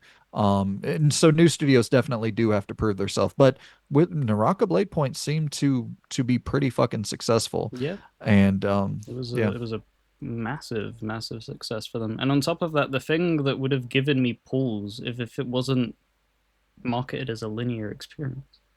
If that word wasn't yeah, in there, it'd be like, okay, maybe that it garners a little bit more worry. But as you're putting limits on yourself and restricting yourself from going way overboard, I think keeping the blinkers on and just keeping yourself focused, that's the main thing. I think they can land that. totally. Totally. Well, dude, that is I'll hit the Twitter feed one time, but I'm pretty sure that's all the news that has not all the news, but all the big news that is broke this week. So hit us in the comments. Let us know what do you think of this Blood Message title? What do you think of the future of Xbox? Sony potentially buying WB? Do you think any of that shit is to be believed? Marathons delay? I mean, it's a lot of good shit. So hit Yeah. us in the comments with whatever of these topics is the most interesting to you. Let us know your thoughts on it, man. Loon, you have any parting words before we dip out of here? I know I've kept you captive for too long, my friend. I apologize. It's a long ass It's only recording. 2 hours 40. We kept it below the That's not too 3 hour bad. mark. Not too So bad. no, I don't think so. I'm excited to get back to the gaming that I was doing. Yeah, What have I you been gotta playing? We'll wrap that up as the fun of it. Have you been playing anything big? Yeah, man. I'm pumped to talk to you about this at the end of the month. I'm playing through that Game of Thrones Telltale game, and Oh, okay. I bought the entire series, the Game of Thrones entire DVD collection. That Oh, I I fucking adore that. Like, I really, really like that a lot. I so it's not as high fantasy in terms of dragons and powers and a lot of that stuff. It's a lot of it's lords political. and ladies, Hmm. kings and queens. That political shit that Kingdom Come Deliverance 2 got me with. It's nothing but that in this Game of Thrones game, and I'm just like, fuck yeah, we're gonna go beat up that bully. Because it really does get down to like some super basic shit Yep. where it's like the bully on the block, you got to go kick him off the block so that the block can be yours. Like it's real basic kind of fucking gangster energy that I just love so much. I love that idea of he's the ruler, we'll go fucking go topple the kingdom, bitch, and then you're the ruler. So you got the TV show as well. You I said. got also yeah. Have I you well, watched? it hasn't come in yet. Oh, I was gonna say that. I was asking if you'd watched it. So you haven't. Oh, that'll be something for retirement probably. When you're playing through the Dark Souls series. Yeah. I'll show you that I purchased it though. That way, There's proof. that way I don't get called out for my fake fandom of a thing that I'm not a fan of. Let me make sure I don't have any. Is any of my Just information on here? bank card, social security number, date of birth. Okay, so it says you purchased this item on June 19th or whatever, Oh yeah. 2025, and so I got all that shit. It's such a cool like. I want to show you why I bought the DVD instead of the Blu-ray. And I know this isn't going to Did it come come with through well, extra but goodies? it's so good, man. Like, I'm just going to kind of scroll through this. I know this is a horrible way to present this. Um, You can but see this stuff in yeah, and it's just like the color there. Yeah. coordination, the reds, whites, and blacks, and then you have the blues and whites and blacks. And like just I love the fucking color coordination. And I just think the DVD box set looks so good. And then the golds and whites. Mm, And man, I love the color coordination, what they did with this. And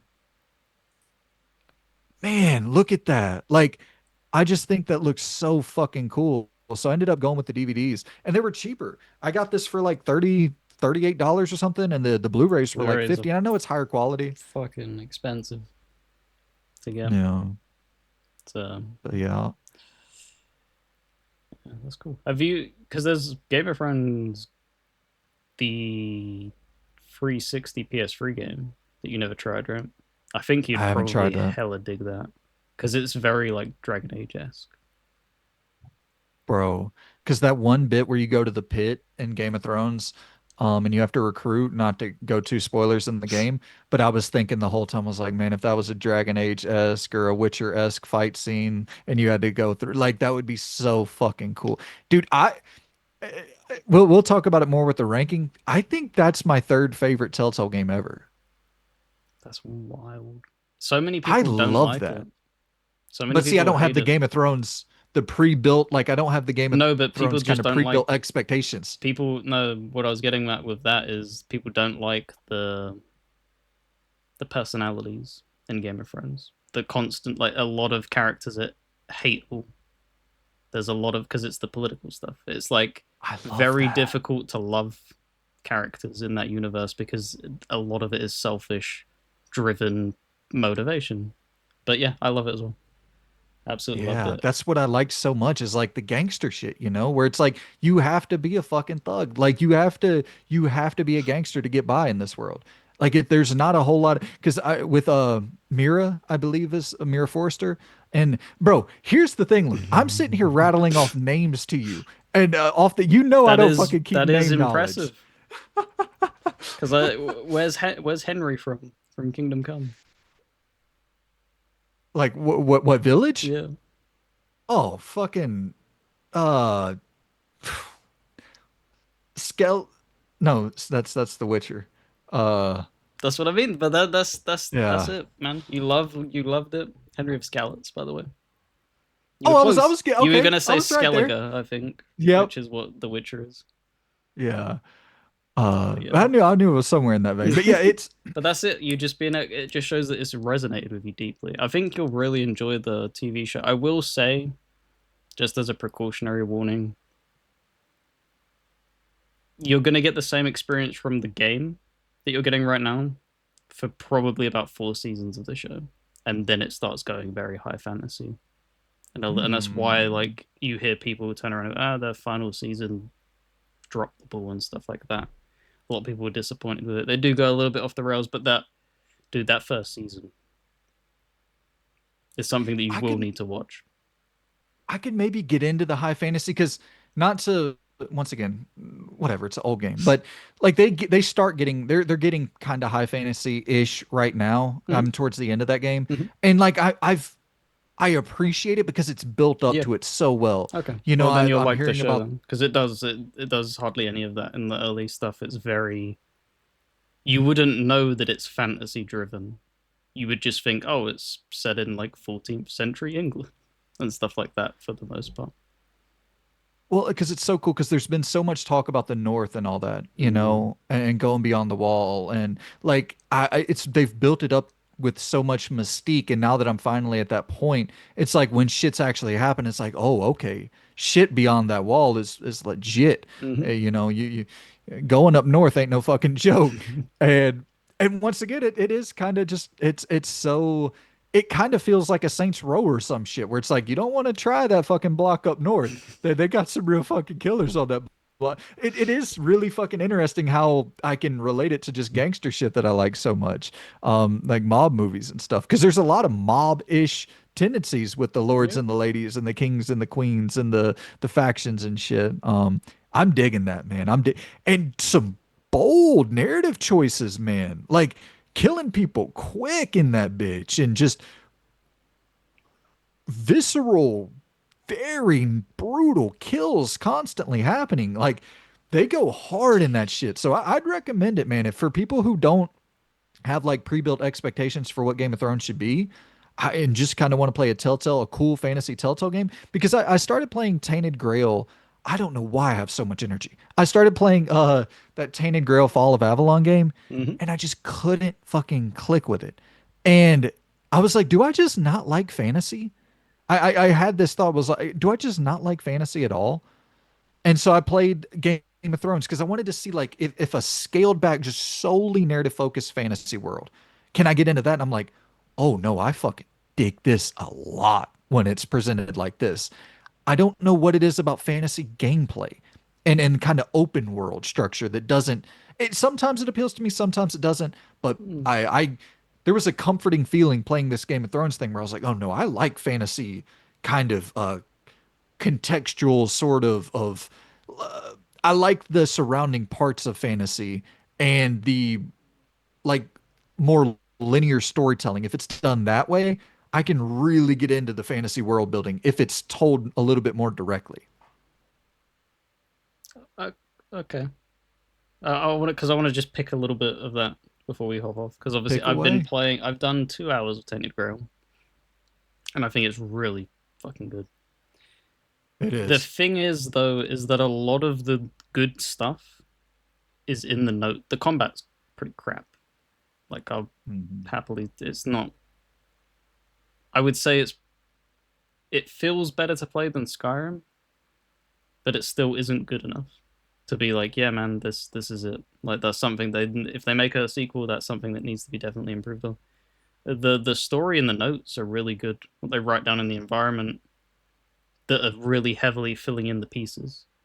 So if you're not, but that's the thing that you don't like doing that. You don't like sitting there and reading because I'm sitting because it's funny because I'm envisioning somebody who's going to actually watch that because I'm not doing commentary with it. It's mainly to pull for the tier maker stuff, and I just have that in the background. I'll just compile it and just to have as a history of like everything I've beaten. And I'm sitting there for like 40 seconds, just sitting there reading the note. And you're like, I understand what's going on, and then you move on, and then you see like little things in the environment. And you're like, oh, that's why that happened, and stuff like that. And I think that's a put off for a lot of people. If you're having to put that effort in, you don't want that because that's with the Game of Thrones Telltale game. Everything's forced upon you.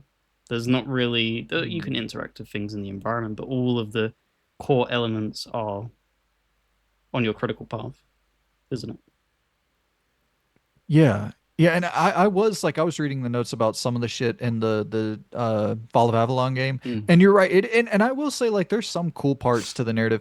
I ran into a really brutal bug where I went into this village and they just kept spawning me into a like I had a bounty or something. And No, then even after like you had to do a fight and I would beat the dude in the fight and then it would just keep like spawning me back in there. but this Um was this day one purchase. they not day one, but soon after day one, Okay, like day fucking because I four, remember whatever. I saw Co Carnage covering it, and then he said he put his playthrough on pause because there's a I think Act 3 bug or something. It's why I didn't rush out, and I think they've patched. There was like a few patches out, so that's why I've gone and grabbed it now, and Hmm. why I'm not also rushing through it because it's like I'm gonna give the developer time to fix things out.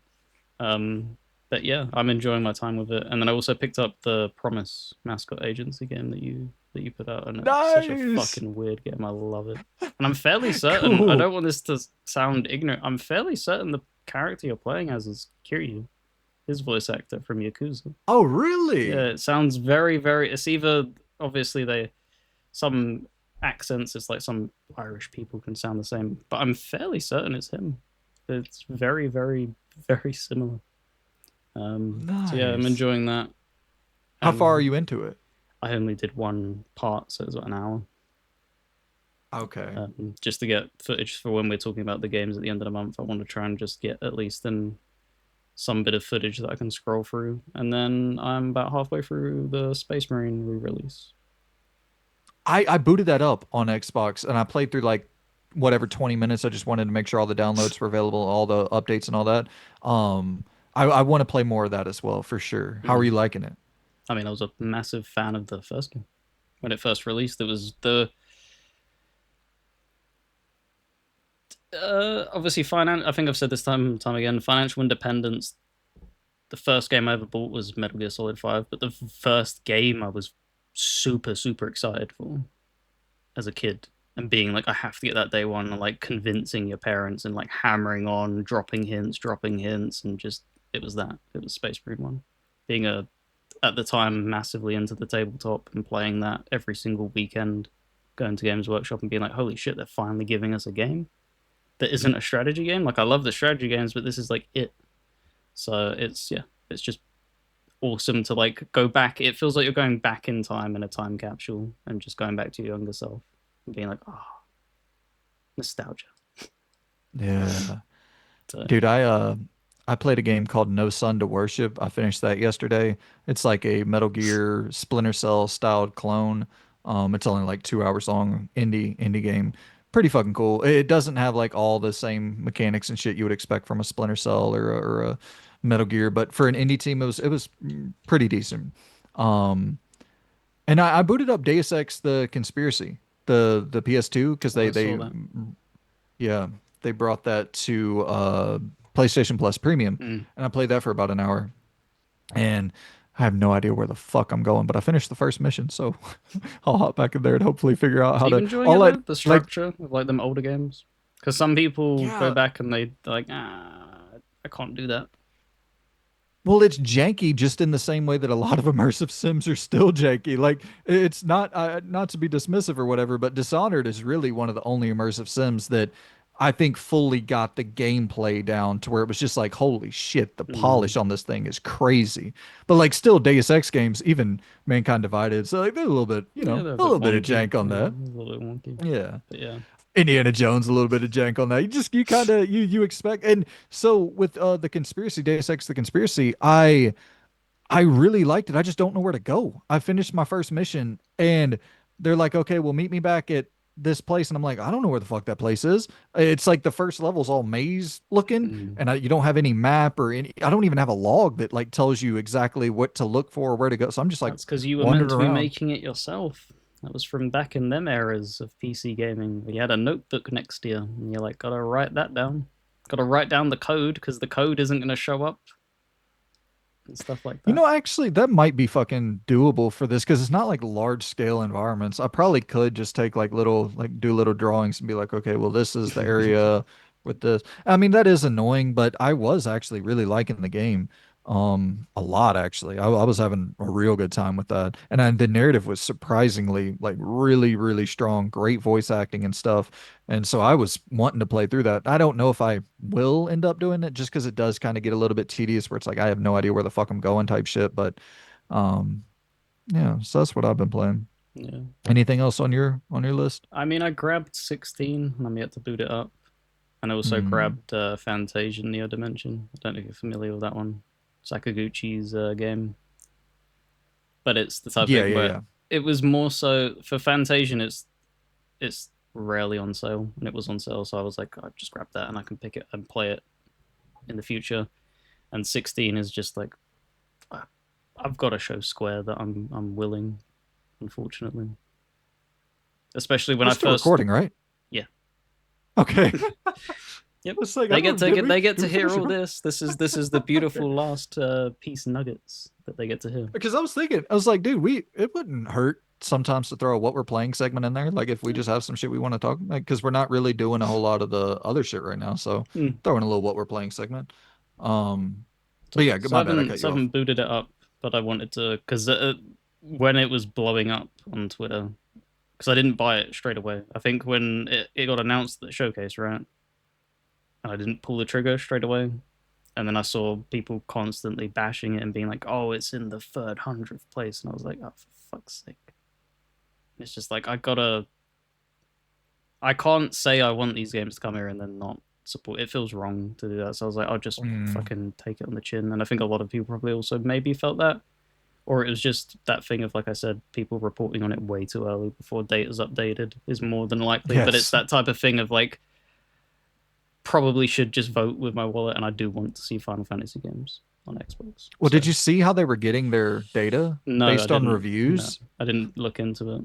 What was it? They were basing it on reviews. So it had like whatever 700 reviews. So they were like, well, that would estimate to about approximately 22,000 buys because according to our data, but it's like, dude, they've only had a day to play it. They're not going to review it yet. Like you Is can't that for Xbox those as well?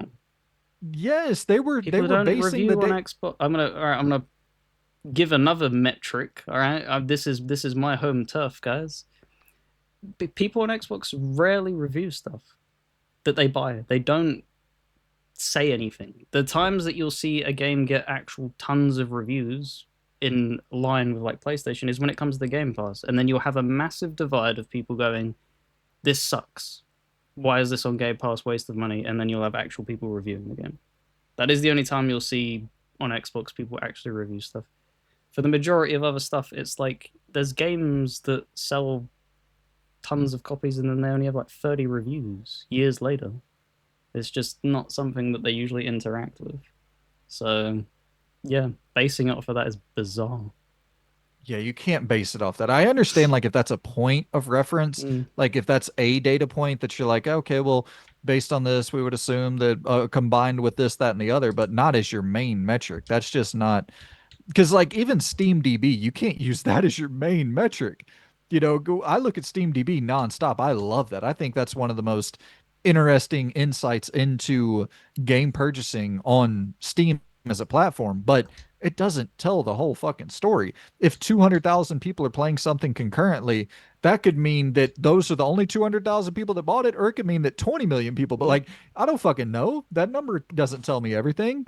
Um, I mean, it can give you an estimate once again, and that's fine. But you need much more than just that estimate to make a full report on it. yeah. To put it into But perspective, like Octopath 2 garnered 70 reviews on Xbox, whereas War Tales almost 300. But that's because War Tales is in Game Pass, so people when they download it in Game Pass, then will then voice their opinion. I don't know why. You'd think you'd also want to voice your opinion on things you buy. People just don't. People just buy it and just play it. It's a very bizarre thing, but it's something I've seen time and time again. I also wish, and this will be the final rant of that review section bit, I wish they would go through and actually rip out the reviews that are completely meaningless. There's so many joke and crappy that it's not a review. You're just going on there to do something. It's just a one your star playtime should have to be accounted. playtime, and then it's also what you're writing in that review. If you're just going in there and just writing a joke, for instance, and then one starring it, that's meaningless. That should just be discarded. But yeah, that's just me. I wanted to get that off my chest because I've seen so many of that when Game Pass games come in and people tank something that, like for instance, if Cabernet was to go into thingy, it wouldn't be people focusing on if the bugs are still broken. It would be, oh, I don't like this, so I'm just going to write a joke review and one star it, and then that impacts. No. So when people then go 2 years down the line and they go to a sales page of it, and it's like, oh, that's 80% off, but it's one star, I'm not going to buy it. It's baffling. It's baffling. Yeah. Indie games get killed for that shit, and it's Yep, so unfortunate, man. exactly. Because it's not exactly on par with your AAA counterparts in terms of production value, in terms of graphics, in terms of this, that, and the other. So it's like, oh, it's a bad game instantly. It's like, Yep, dude, are you out of your fucking mind? they are. Some of the best games in the industry are independent. I will say, just to, well, we got to get the fuck out of here. But I did see like the most compelling argument I've ever seen made about modern gaming sucks or whatever. And it wasn't like I obviously I don't agree with that, but the dude said because it was the whole take of people being like, if you think modern gaming sucks, that means you only play 2K, Madden, Call of Duty, whatever. And he was like, but the problem is back in the day, we could only play 2K, Call of Duty, Madden, NBA, Live, whatever, but we had options even in that space. So like we and I was like, ooh, that's a really good argument. I don't agree with the overall sentiment, but I'm like, I like that argument. That's one I've never really thought about too much before. Is like even in these sectors where it's like even the casuals had Mm, more options than they do now. And it's obviously the independent space. I'll take that 100 times over having NBA Inside Drive and in NFL game day and like but it's not necessarily you take one and get the other. But in some cases it is because these developers go off and start their own studios and become a smaller. Bye, Loon. I don't even know what the fuck. I don't even know what I'm just literally saying words. I don't know why I have so much fucking energy. I didn't even sleep well. I'm just It's the wired the second fuck up. wind. Yeah. Shout out to Yahtzee. Yeah. Um, and I don't drink energy drinks. I don't drink any caffeine. I just fucking I had the passion for the video games today. I'm finished drinking alcohol entirely. I'm making that commitment. I My buddy came down and we hung out a few days like back to back and You hit one of them drank. old men hangovers where you're like, my body can't fucking take this no more. My weight can't take it, bro. I Mm. I got on the scale. I was 232 last week. I'm 240. I was 241 yesterday. That's 11 pounds, or not 11. That's 9 pounds in a week.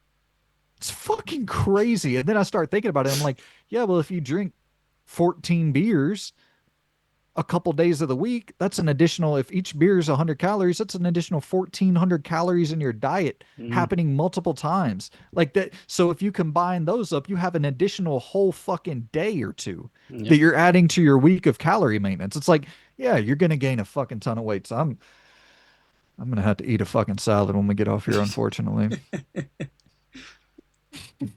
Sounds good. Well, dude, I appreciate you for hopping on here and doing the ones and twos production as always. And I appreciate all of you for hopping on here and listening to this horse shit fucking.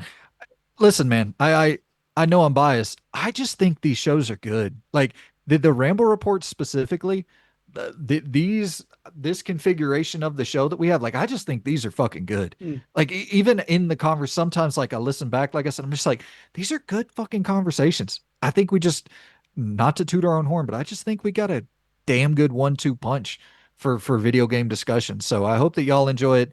It's always a blast to do it with you, Lone. I think it also These are helps as well because we usually differ. That's the big thing as well. yes. When I don't want to, I can't even like call out anyone even if I wanted to. But there's a lot of other podcasts out there that there will be like four of them, but they're all agreeing with each other. They Mm. don't test each other, and that's not to say that obviously like we do it. It's genuine like opinions, like genuine like we truly differ in what we view, but it doesn't have to diverge into arguments. It's just genuine like No. picking that point and being like, okay, with like the Warner Brothers thing and stuff like that. You were going Right. at it in a completely different angle, and I had it in a complete because we just when you're presented with a piece of information, that's what people should be doing. You look at it through your own lens and be like, okay, well, why would they do that? Blah blah blah, and then you're systematically coming up with like reasoning and rationale and stuff like that. And it's a Well, yeah, and blast. it's so fun, and it also is. It kind of is like the war of the opinion to some degree, where it's not you're gonna keep your own opinion to some degree, but I do think the more you made a case on that, I was like, yeah, and you're looking at the state of WB combined with the state of Sony first party, and you're like, two mismanaged. You bring two mismanaged gaming organizations into one, and it's like that could be fucking trouble. So it's like, yeah, it's that back and forth, that push and pull, and then seeing the other side, and it is just once again not trying to toot our own horn, but it is that iron sharpens iron thing where Mm. we're both in this shit. Like we both really fucking consume games coverage and play a lot of games, and so it's I don't know. I just think I think we got a good ass back and forth, man. And I've always said that. I it's crazy to every single week to come in here, shoot the shit about games with you, and know that it's somebody that I'm shooting the shit with that is like fucking on it, dude. Like you're always on it. So I greatly appreciate just the level of investment and appreciate the level of knowledge because it's a fulfilling thing. Mm. Like I leave here and I'm like, that's a fucking good conversation. I feel like positive about it every time. So Yep. I greatly appreciate you, my friend, and hopefully y'all enjoy the show as well. That Yep. that would help more than anything. Yeah, we had fun. Screw you all. But no, there was what 10 plus topics. There's gonna be something. And again, and the tip of the hat to you with your time stamping. there will be something somebody finds, and we will always be willing to pick that apart in the comments and discuss it with people. So, Absolutely. hell yeah. Yep. Use those timestamps, guys. They're there for a reason. I don't want people having to sit through 4 hours of shit you don't want to hear. Listen to the shit you do want to hear. Mm. And take it easy, guys. We shall see you this time next week, hopefully on a Friday, Saturday, Thursday, something like that. We don't lock in an official scheduled date, but sometime towards the end of the week, once the news is all piled up, we will get with you and do some rambling and reporting. So stay tuned, my friends. We shall see you very soon. Give us a like, give us a comment. All of that stuff helps out the algorithm massively, and we will see you all in the next video. Goodbye. See you later.